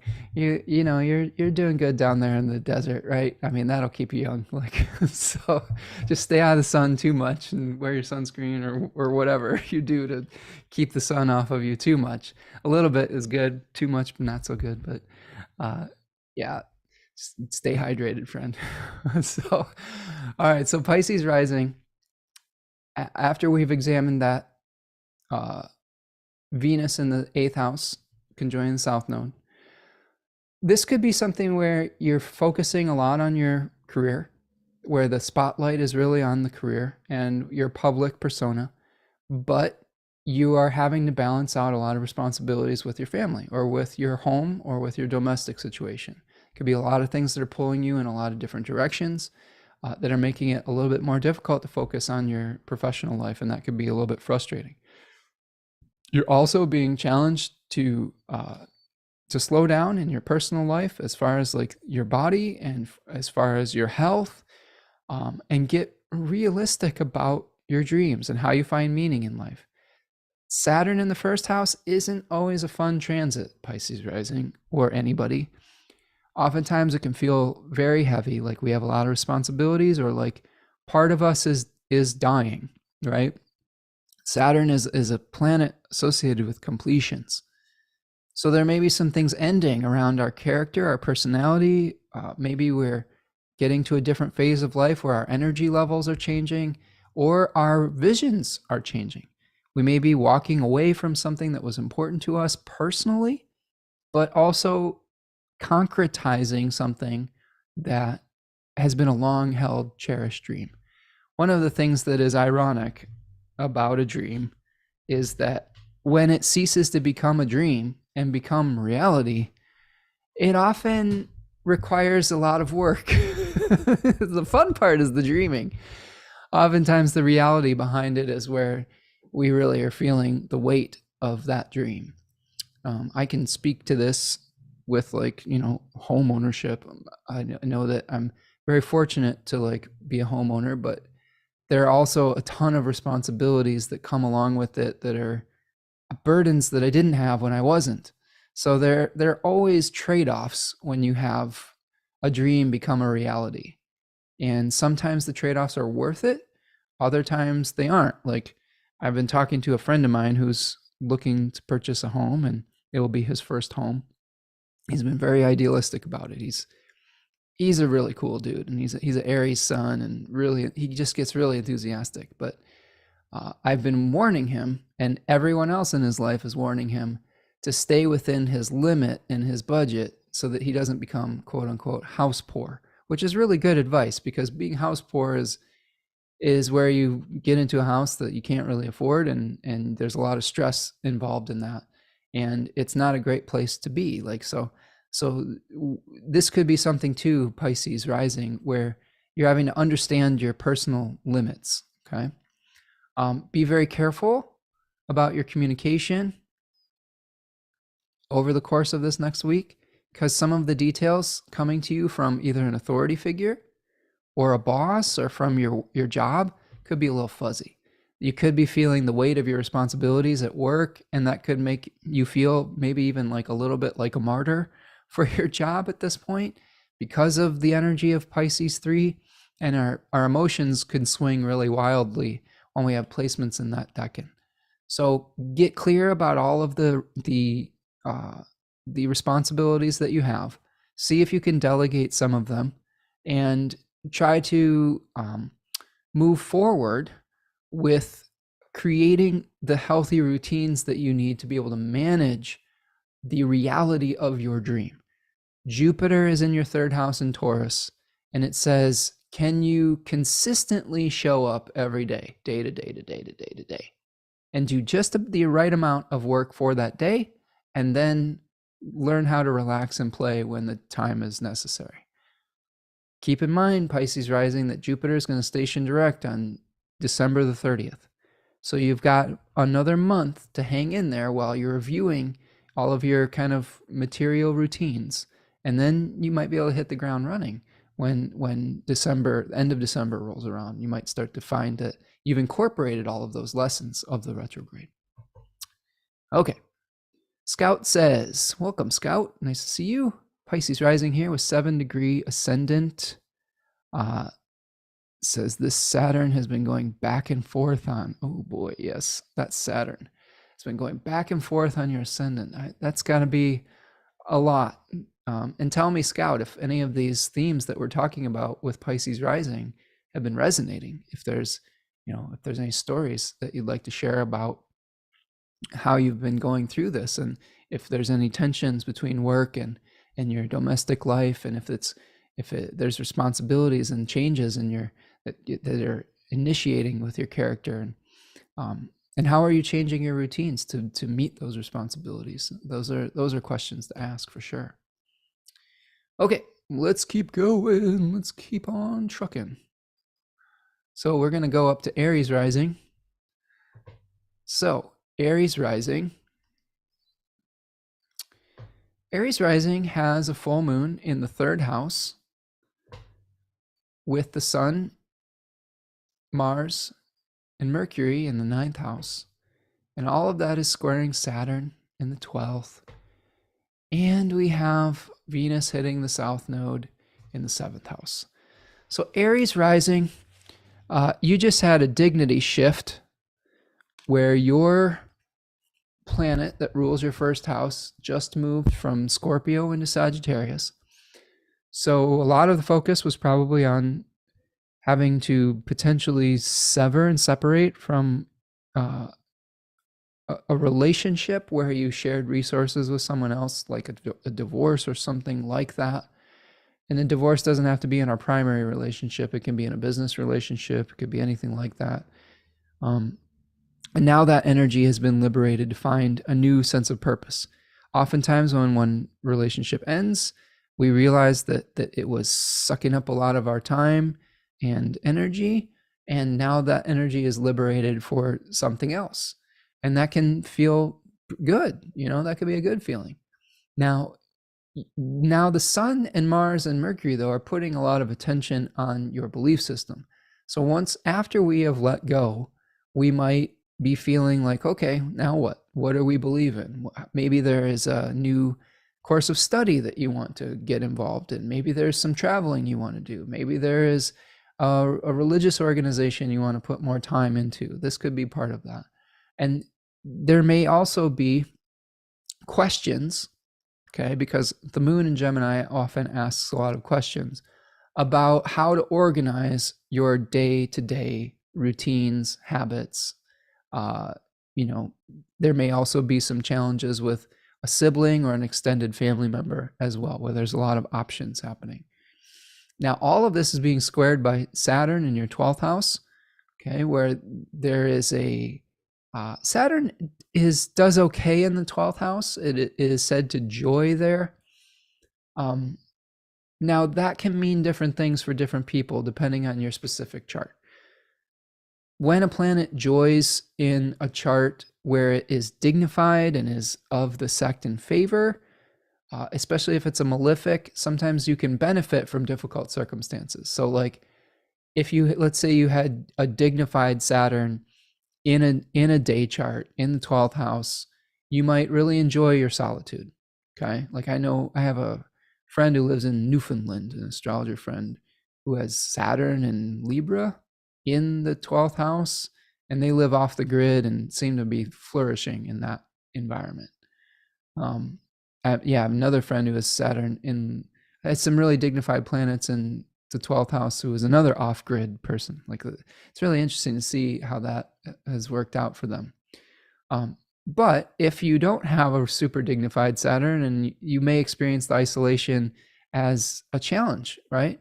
Maybe there's something where you're having difficulty engaging with society or something like that, or engaging with people. And that could be something where maybe after the relationship has changed, there could be challenges as far as re-engaging with your local community as well, which is often what the third house represents as well, like the people that you share in a local environment with. And when Saturn's in an overcoming square to the moon, there could be a little bit of like tension between wanting to have your privacy, or maybe being afraid of engaging with your local environment as well, or your local community. So hang in there with that, Aries rising. There may be something that you're letting go of in a relationship, okay, where you're seeing Venus conjoining the South Node in your 7th house, but that's going to bring some rebalancing. Like if we talked about our sun sign type of energy with Aries, my Aries friend who's in the housing market was living with their elderly mom who wanted to sell their house and move into a condo. So this is encouraging him to accelerate his home search, and he feels pressure with that, right? So he is seeing, even though he's not an Aries rising, but this could be what an Aries sun could also be experiencing, he is seeing the reduction of the Venus and the South Node in his 7th house, where he was in a unified partnership with his mom and living there and things of that nature. So you could see it play out in many different ways. So hang in there. Oftentimes when we are very heavily influenced by Mars, especially when Mars is, in a fire sign like this, we want to really move forward with great speed, but we will have to slow down a little bit and slow our roll because of the square with Saturn. And that's okay, because really there is more information that is needed that we will probably get when Mercury retrogrades in Capricorn towards the middle and end of December. So this is something else just to keep in mind. Every single person, rising sign here, is we have more information that's going to be coming to us that we don't necessarily understand yet. And that's just life, right? Like sometimes we just don't have all of the pieces of the puzzle, and we just have to be patient. Okay, so there's Aries rising. I will say, all of you Aries risings, one of the things I've been talking about with my Aries risings and Aries placement friends is, yes, you've had some really difficult eclipses, with things on the South Node, North Node, etc. But if you are an Aries type who has lost a relationship or a partnership of some sort, you have a really big eclipse coming in the spring at 19 degrees of Aries, where on the North Node. So you could really start to feel some sense of personal empowerment and personal sovereignty in the springtime if you can just hang in there through the winter, okay? Because there are things being removed from your life that are really important for you to be able to individuate, okay? And I know that that's an important part of the Aries mission. Whether we acknowledge it or not, you're going to feel really good when that empowerment comes to you. Jocelyn says, sixth house, pets. I'm going to have to help my disabled elder bunny by putting her to sleep. Oh no, Jocelyn. What's your rising sign, Jocelyn? I think you said earlier, but maybe you could tell me again. Oh, Cap rising. So, right. So you have the moon becoming full in the sixth house.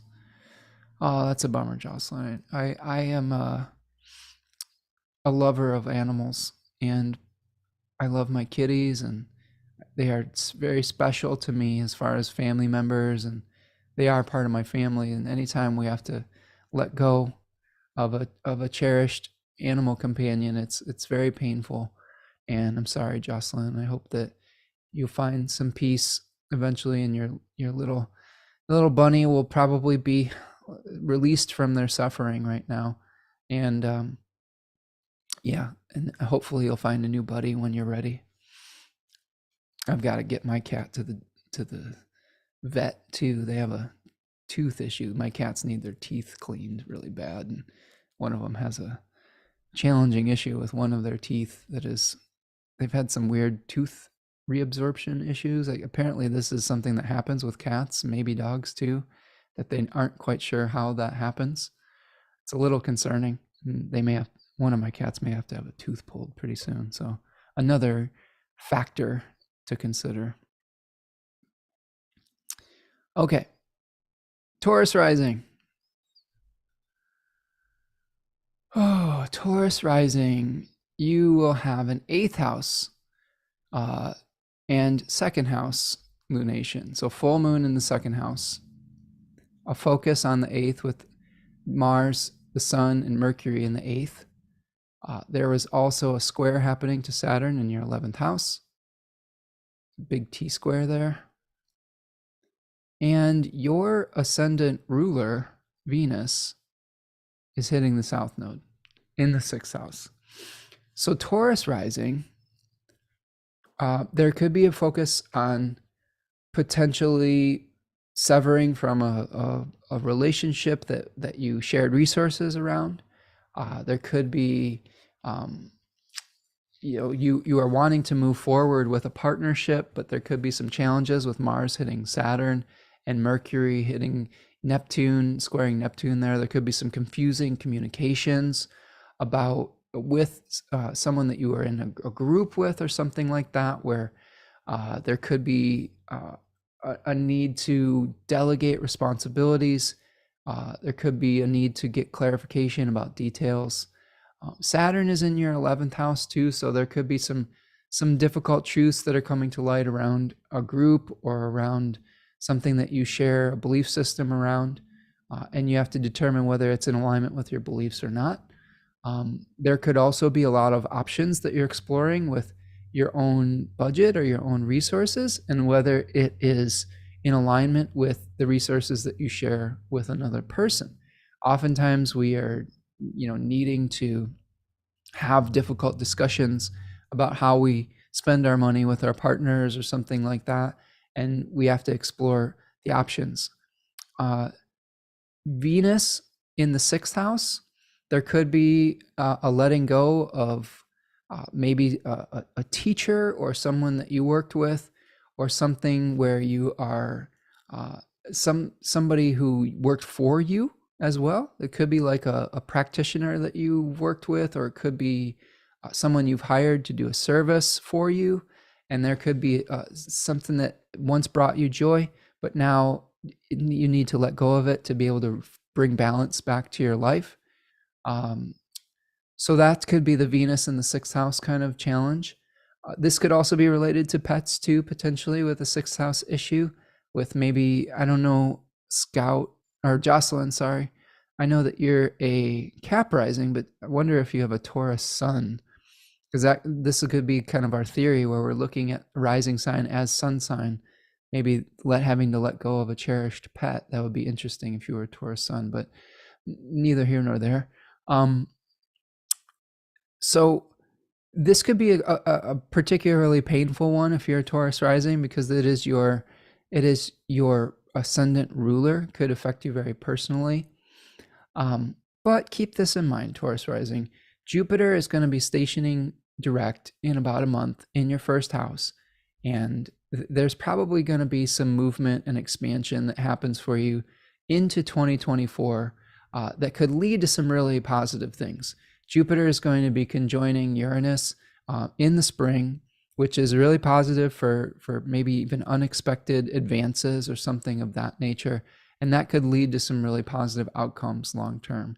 And by letting go of the old energy that was stuck or that wasn't balanced, that will help you to find new relationships and situations that can potentially be fruitful moving forward. All right, so that's Taurus rising. Let's go over to Gemini rising. And here we have another angular lunation. So this is happening in your first house, Gemini rising. First house, seventh house axes. We've got a T-square with Saturn in the 10th. We have Venus conjoining the south node in your fifth house, and a Mercury-Neptune square over the 7th and the 10th as well. So, a lot of focus on your relationships, Gemini rising. A lot of focus on, wanting to make a new start or to have movement in your relationship, but potentially some confusing communication regarding your partner and either your own work or the work that they do. You might not have all the details around a job partnership. There could be some pressure in your career right now that is making you feel a little bit extra emotional and causing you to want to explore your options.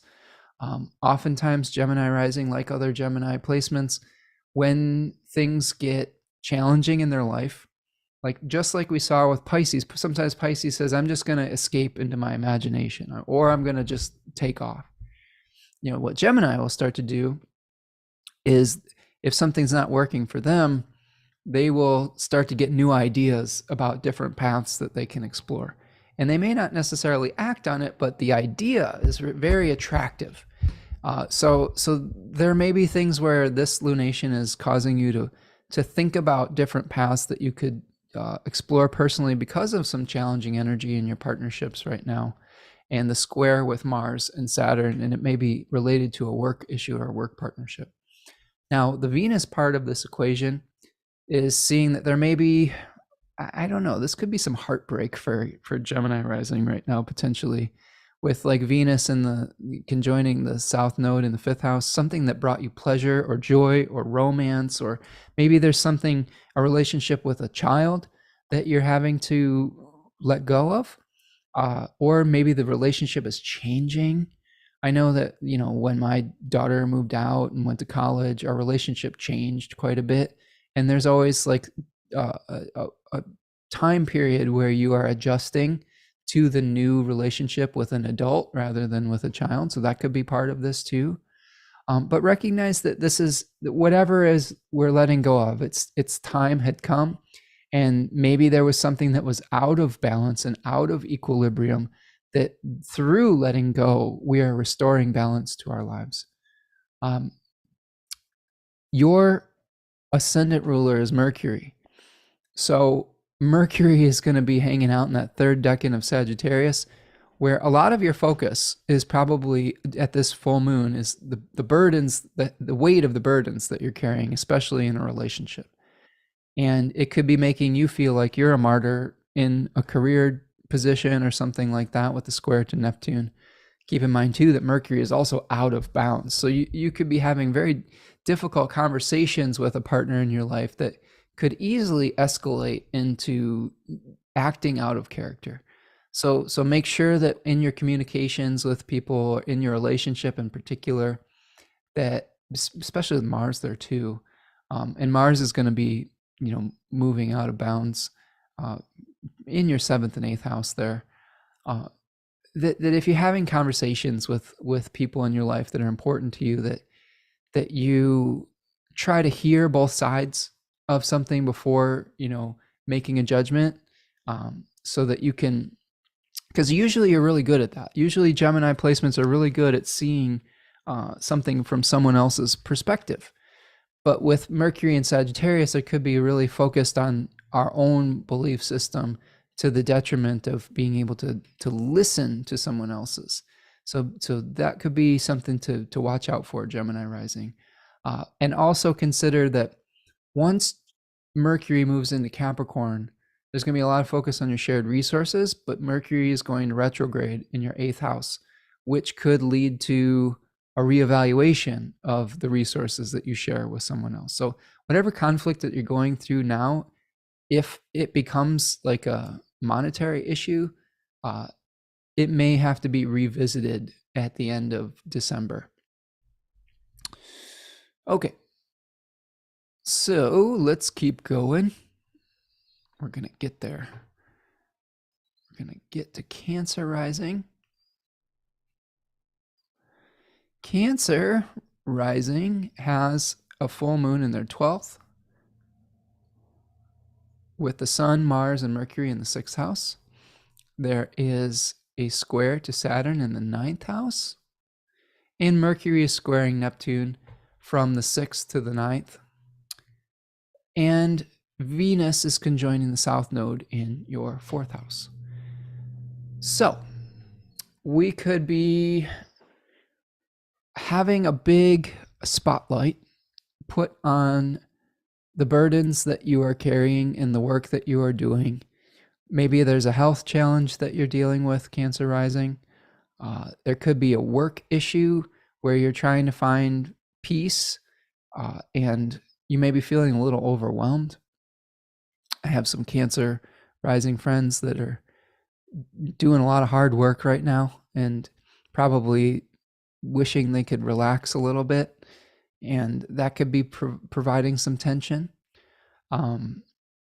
There may be a lot of thoughts about dealing with the secret enemies in your life, or the things that undermine our confidence. And you may be doing some work right now, Cancer rising, that you're not getting a lot of credit for, that's just drudgery. And you might be wanting to explore how to get more rest and solitude around this period of time.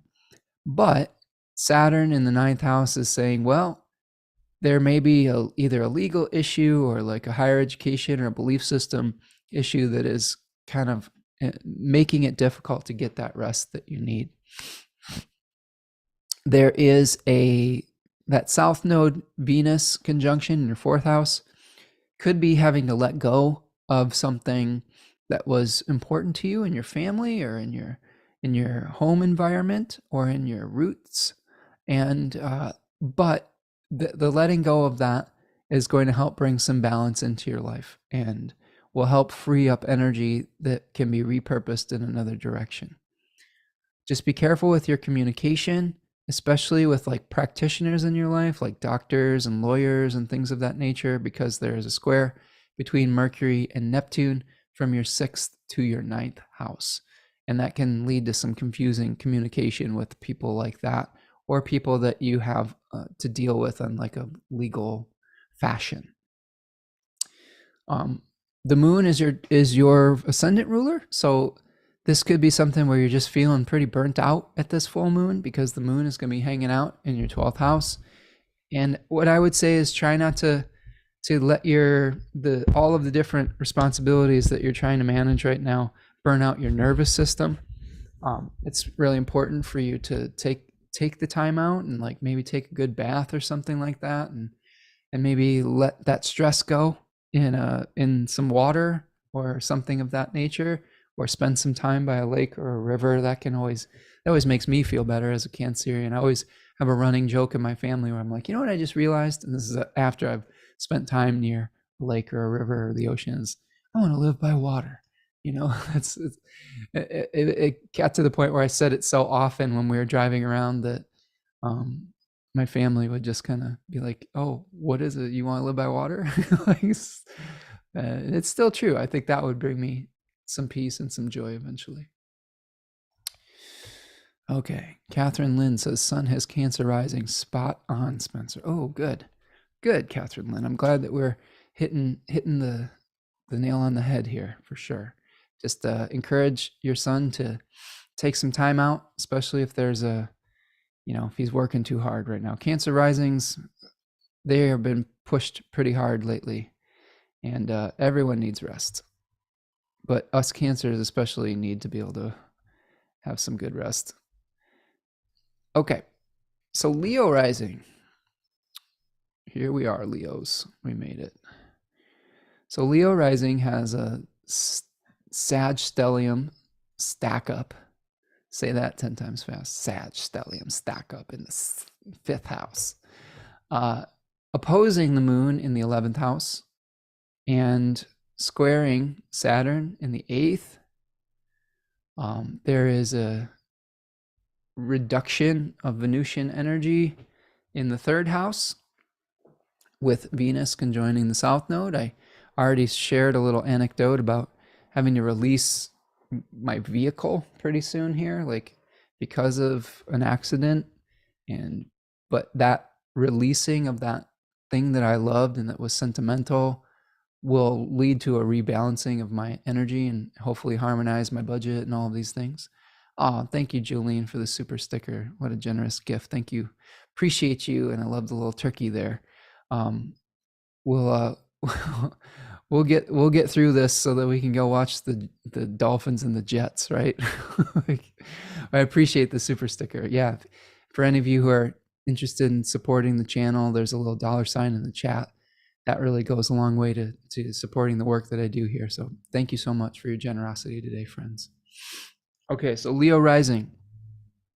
Your ruler is the sun of the 1st house. So probably maybe even hopefully a little bit of a lightening of your heart after going through the dark waters of Scorpio with the 4th house. And sometimes that can feel a little bit challenging, where you've had to let go of some stuff recently.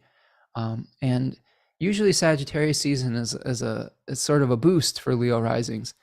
The challenge with this year is that, you've got Mars hitting Saturn and squaring it, and Mercury's out of bounds there. So there may be some difficult conversations that you have to have about ways that you seek pleasure or ways that you bring entertainment and how that's affecting your shared resources with another person.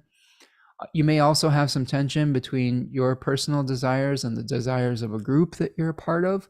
So that could be something where something comes to light around that, where there's a lot of options that you have within the group.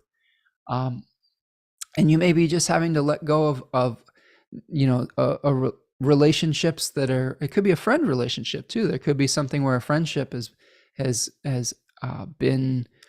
outlived its time, or it's kind of it may be something that brought you joy in the past, but now it's out of harmony or out of equilibrium, and that could be a little bit painful too.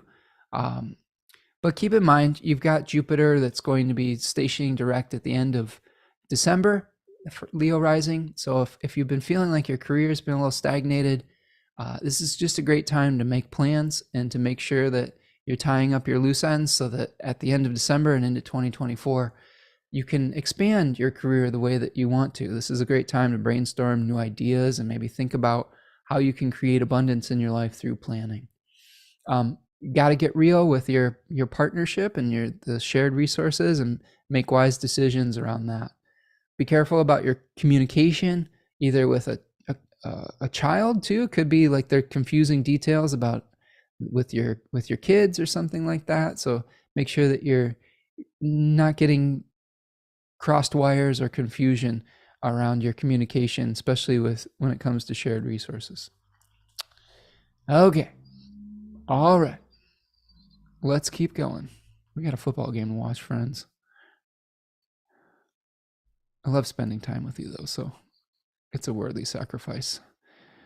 So Virgo rising. This is I believe, our last angular lunation, where we are going to see a T-square between the 4th and the 10th house and Saturn in the 7th. So we've got a full moon in your 10th house, something coming to light in your public sphere, maybe related to a job. You've got a lot of buildup in your 4th house of Sagittarius, where you could be experiencing a focal point on your home life. You may be having some confusing conversations with a partner around your family, around your home, around where you live or your roots. You could also be experiencing a little bit of a power outage with your budget or with something that maybe you're losing some income or something like that, or a job that brought you some resources. But this is a rebalancing. This could help you to rebalance your life. Oftentimes, Virgo risings, just like all the other, Earth placements, will take on too many burdens. And maybe through reducing your budget or reducing your expenses, that will free up more time for you to do the things that you're passionate about and learn new things and work on projects that are important to you rather than just having to grind away to afford things in your life that really aren't bringing you joy. Okay. So this could also be some tension between your family and a partner or your home and a partner. And like there's some reality checks that are happening with partnerships with Saturn there as well. And that can be a little bit confusing and challenging. Virgos, Virgo suns, Virgo everything's, Virgo risings. This Saturn in Pisces, Neptune in Pisces phase is not super fun with the oppositions that you're experiencing with that. Oftentimes Virgos want to have a plan, and they often will like to work methodically towards their chosen goal. Saturn in Pisces is saying you got to release the specific plan and surrender to the divine's plan. And that is not always fun, right? That is not fun for Virgos, at least. Virgos want to be able to move under their own acumen, their own skill. And when they're blocked from doing so through circumstances outside of their control, it can be very frustrating. So there's probably some circumstance that's outside of your control right now, Virgo rising and Virgo placements, that is through a relationship that's making you have to make a lot of tough choices in a job in particular, and maybe even having to sacrifice some income to be able to just free you up to do what you need to do. So hang in there. You are also being ruled by a Mercury out of bounds in its exile in the third decan of Sagittarius. So you could be feeling the weight of your responsibilities in your home life. And maybe that's another reason to reduce your workload too, is because you are taking on a lot of burdens with your family. You just have to reduce your outer expression, right? The work that you do for other people all the time. So delegate, okay? Maybe if there's an issue with a family member, delegate responsibility to another family member, even though they may not do things the way that you want them done. I've seen this. Like let's say I have a sick parent and you are the oldest and you have to take care of mom or dad in a specific way. You have to make sure they have their pills, and you have to make sure that they're doing this and they get this amount of exercise, and they all et cetera. And the younger siblings offering to take some of that burden off of your plate, but you don't trust them. This is just an example. This is just me imagining a scenario. You might be better served allowing someone to help you, right? And trusting that they'll get what they need. Even if it's not done exactly the way that you might have done it, it will allow you to be better and more helpful in the long run. Make sense? Okay. Catherine says, Leo ascendant, glad to say goodbye to Scorpio season. Yeah, I am too. Scorpio season was pretty tough this year, I will admit, especially with the oppositions to Uranus. Not a super fun Scorpio season with Mars opposite Uranus, Sun opposite Uranus, etc. Sag season still has some challenges for sure with the squares to Saturn and Neptune, but we'll see. We'll be able to get through it. Michelle says, I'm a Virgo sun and 4-planet stellium. Anything like that resonating, Michelle? Like with the delineation of Virgo rising? Like does it anything coming up with Virgo sun? Because that's our theory here, that we'll see some truth when we're analyzing both a sun sign chart with the sun on the ascendant and the rising sign. I have found that to be true in my own experience. Okay, Libra rising. Got 2 more to go here. Libra rising has a full moon in the ninth, opposing the Sagittarius stellium in the third house. There is a square to Saturn in the sixth. We are potentially losing something important to us related to our own character, our own body. But by letting go, we will restore harmony and equilibrium. You are ruled by Venus, so this one is pretty important if you're a Libra rising or a Libra sun or a Libra anything. This could feel like something you are attached to is leaving your life. But again, when we come into alignment with the Tao and the divine plan, can't hang on too tightly to stuff. You have to think about your life as water in your hand, you know? It's going to slip through your fingers, and if you try to hang on to it too much, it's impossible to do so. Okay? But this could be a full moon that is related to coming to a decision about either higher education, a belief system. It could be something where you are exploring your options when it comes to long distance travel, the religious organization that you're part of, spirituality.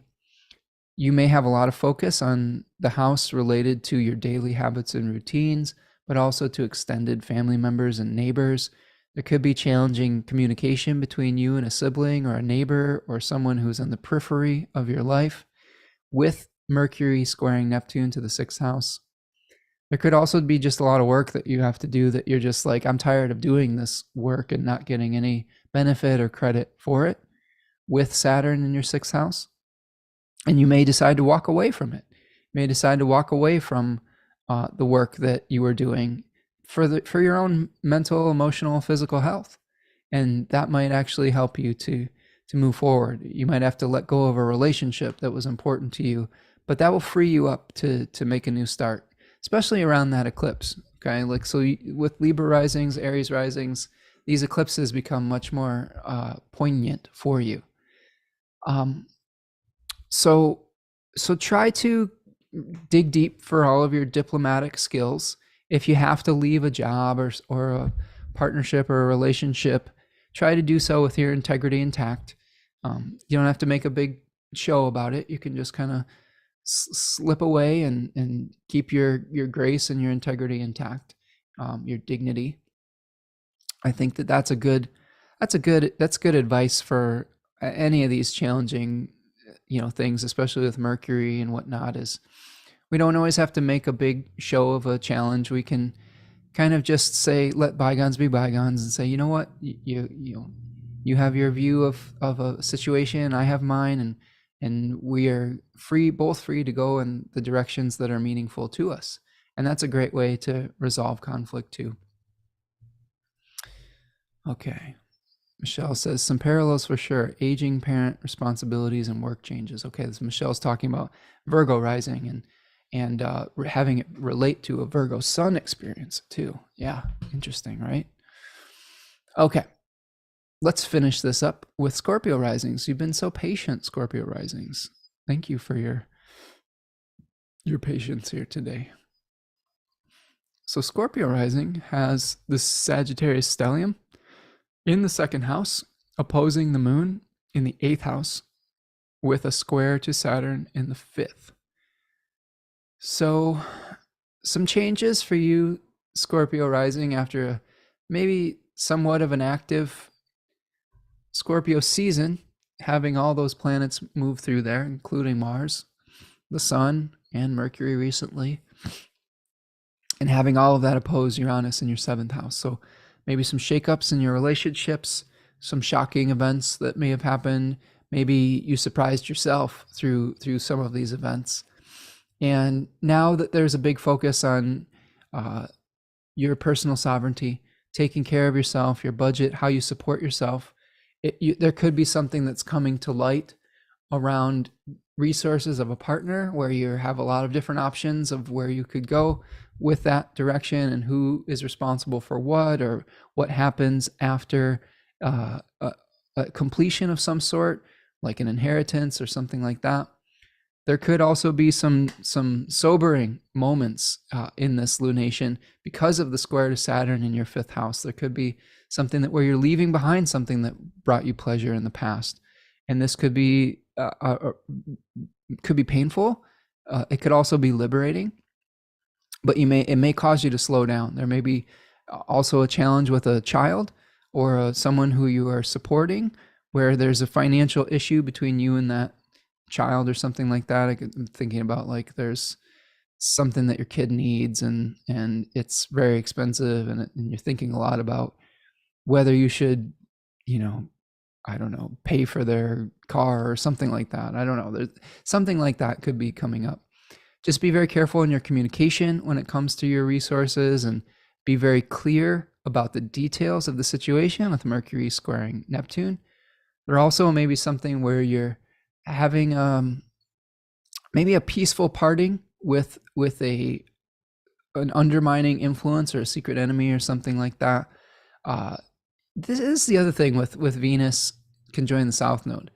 I think that if whatever we're releasing, Venus is kind of helping with that. It's making it a harmonious, severing. It's not like Mars, where it could be explosive, or Saturn, where it could feel really heavy and depressing. Yes, we are losing maybe something that we held in high regard or esteem, but maybe Venus is helping to smooth that releasing process out. So this could be something where you're having to let go of some of your solitude, even potentially Scorpio rising, and having to maybe increase the involvement with like the work that you do. Maybe you have to learn like to grind a little bit, with the North Node in the sixth house, and work a little bit harder to get where you want to be if you want to achieve the goals that you have for yourself. Okay. And try not to get too frustrated with your ascendant ruler Mars hitting right in smack into Saturn. It's temporary. You have to slow down a little bit, yes, but eventually they will separate. And eventually you'll have a really empowered Mars that's going to emerge from the beams in Capricorn in your third house in the beginning of January. So if you're feeling frustration now, you probably will have some movement in January that will feel really positive and really powerful for you. Okay. Tracy says, hold on, I'm seeing if I missed anything. Sheila M is here. Nice to see you. Sheila, right on in so many ways. Appreciate your time and expertise. On to football. Yes, Sheila, let's go watch some football. Tracy says, I am a Libra rising, starting a new job and possibly leaving a lot behind in complementary therapy work and belief systems. It's a mixed thing. It's a mix. It's spiritual beliefs that may not all be beneficial. Yeah, right? So being able to move on and leave behind, let's see. I'm just thinking about that real quick here.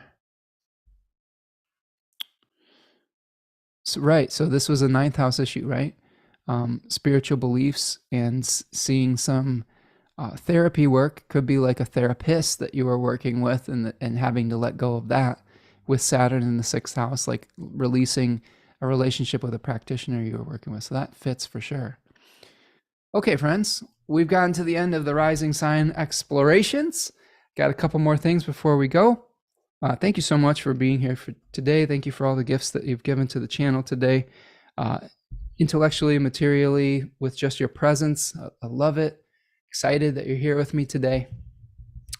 Let's look at both the I-Ching and the animal.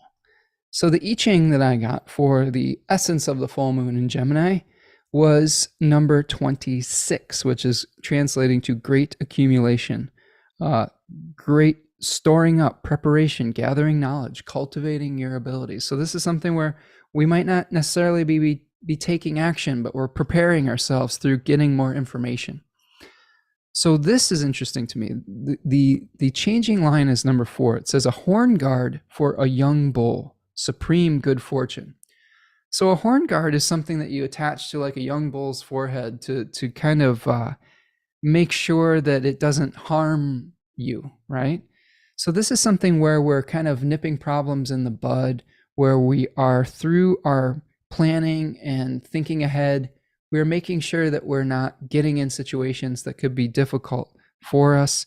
We're anticipating difficulties. We're saying, okay, this could go wrong. So what are we going to do to prepare for this? So it's a little bit about restraint, right? And this is part of Saturn's energy, is that energy of restraint and being able to deal with a problem while it's still minor rather than before it gets out of hand. So oftentimes the I-Ching is teaching us to build our energy and to prepare for the future, even if we can't take action in the present. And that is something that we learn as we deal with manifestation energy, is that it's not always the right time to move forward. Sometimes it's time to gather resources, to be patient until the moment is right, the kairos moment, the exact moment when we can move forward. Okay? And it's moving to hexagram number 14, which translates to great possession, personal sovereignty, being able to move under your own power. So if you are thinking about ways to like increase your personal sovereignty, your own empowerment, this is a great time to just explore, to be patient with the process, and to make sure you think about where you are directing your energy before you take action on it. And you can make a better decision, and it could lead to you feeling empowered in the future. Okay? So finally, I have an animal for you. And thank you, Remco, for putting in the chat there to visit the store, because this is the weekend for 50% off all of my deck-in webinars, the Stars and Cards webinars. Every single recording that I've put up on my website at the store is 50% off until Monday. So please take advantage of that if you've been waiting for the right moment to purchase those webinars or to support my work. This is a great time to do so. And keep in mind too, my partner Tanya Andrews has 20% off all of her goods in her Etsy shop, Third Coast Mojo. So if you need some astrological remediations, if you need some Mercury or Jupiter soap or oils, or she's got things for every single planet in there. So check it out, and it can help you through some of these challenging times. So the animal I got for you this week for this lunation is the hedgehog. So I remember a few weeks ago we had a British friend, I believe that was Tracy, was talking about hedgehogs. I'm like, do you have hedgehogs in there in Michigan? And I was like, no, we don't. That would be amazing if we did, because they're super cute, and it would be lovely if they were here. But nope, they're just pets here in America. But hedgehog is all about self-protection and curiosity. They're very curious creatures. Okay, so they are able to protect themselves with their little quills and being able to roll up in a ball. So we have to make sure that we're setting healthy boundaries in our life. That might be part of the Saturn story. But the curiosity of Gemini, right? Being able to explore and have a little bit of fun. This is something that we can do with hedgehog as well. Hedgehogs are fairly solitary. So this is something where we need to make sure that we're not necessarily isolating ourselves too much out of fear of connecting with others. And we also may have to make sure that we're setting healthy boundaries and people aren't asking too much of us. Oftentimes we get into relationships and we're trying to figure out how to have even exchanges of energy with one another. And oftentimes those relationships can get a little bit out of balance, and we have to do the good work of reestablishing harmony and equilibrium. Hedgehogs are great at eating insects and snails and earthworms and things that we would normally consider pests potentially in the garden. So this can be an animal to look to if you need pest control in your life, or if you need something that will help get rid of some either annoying person, habit, situation, experience, or something of that. So it's a warning to be careful about people who might try to take advantage of your good nature or your generosity, or may try to manipulate you into doing what they want that may be at your detriment. So this is the thing, we're not always going to be everyone's cup of tea.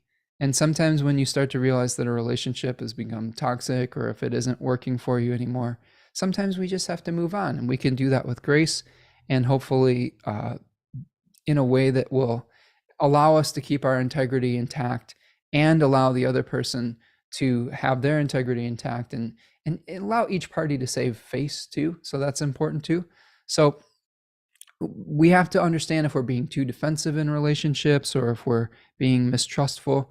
But again, to clear up the misunderstandings of Mercury squaring Neptune, sometimes we just have to ask questions, and we really have to be clear, because this can happen a lot with Mercury out of bounds in Sagittarius. And when we have contacts with Neptune, it's very easy to misunderstand someone's intentions, and we can sometimes we can take it really personally, and that can lead to some difficulties in our relationship. So ask questions. Don't assume that that you understand where the other person is coming from if you're going through something like that too, because that can lead to much better outcomes moving forward. Okay, I love the little hedgehogs that we have popping up in the chat, little cute little icons we have there. Yeah, Tracy says, it was me with 3 hedgehogs, and Remco's got a hedgehog. Catherine says, I'm from Battle Creek, Michigan. Oh, nice. I've never seen a hedgehog. Yeah, I've never seen a hedgehog in Michigan. I don't think they exist here. Yeah, Tracy says, that's me being too solitary. Right. So maybe this is encouraging us to re-engage with our communities as well with Gemini, and reaching out and hearing other people's perspectives that could really help. Yes. Cookerzilla says, hey, Spencer, any advice for my 7th house Geminis? Well, Cooker, we talked about that a little bit earlier with Sag rising. But if I'm just remembering off the top of my head, friend, keep in mind that you're probably having a lot of pressure with your family or with your domestic situation, and try not to let that create too many problems with your partnerships. So explore, but also make sure that you're getting clear communication between you and the people that are important in your family, especially with the Mercury Neptune square over your 1st and your 4th house. Okay, so ask a lot of good questions, have a lot of clarifying conversations, hopefully, and recognize that there's probably going to be something that you're reducing in your 11th house of groups, maybe a friend or a friend group that you may have to let go of as well. So that's the Reader's Digest version. We spent more time on it earlier, but it's good to see you, friend. Hope you're doing well. All right, my friends, it's football o'clock. Thank you so much for joining me on this beautiful Friday afternoon. Thank you so much for your generosity with the super chats and the super stickers. Thank you. It's such a gift to the channel, and I really appreciate all of you. Again, all of my webinars are 50% off until Monday if you want to check that out. If you like what you hear here, I go in much more depth in each of those webinars, and all of the information is consolidated so that you can learn about the decans, the tarot, the fixed stars, mythology, etc. And my partner has 20% off on Etsy as well at Third Coast Mojo. So that's what I've got for you today. So remember, during these periods, try to be kind to one another, try to be kind to yourself. Try to listen to where someone else is coming from, and that can lead you to better outcomes moving forward. So that is what I've got for you today. Enjoy the rest of your day, the rest of your weekend, and I will see you here again next week. And enjoy the rest of your holiday weekend, friends. Peace. Take care.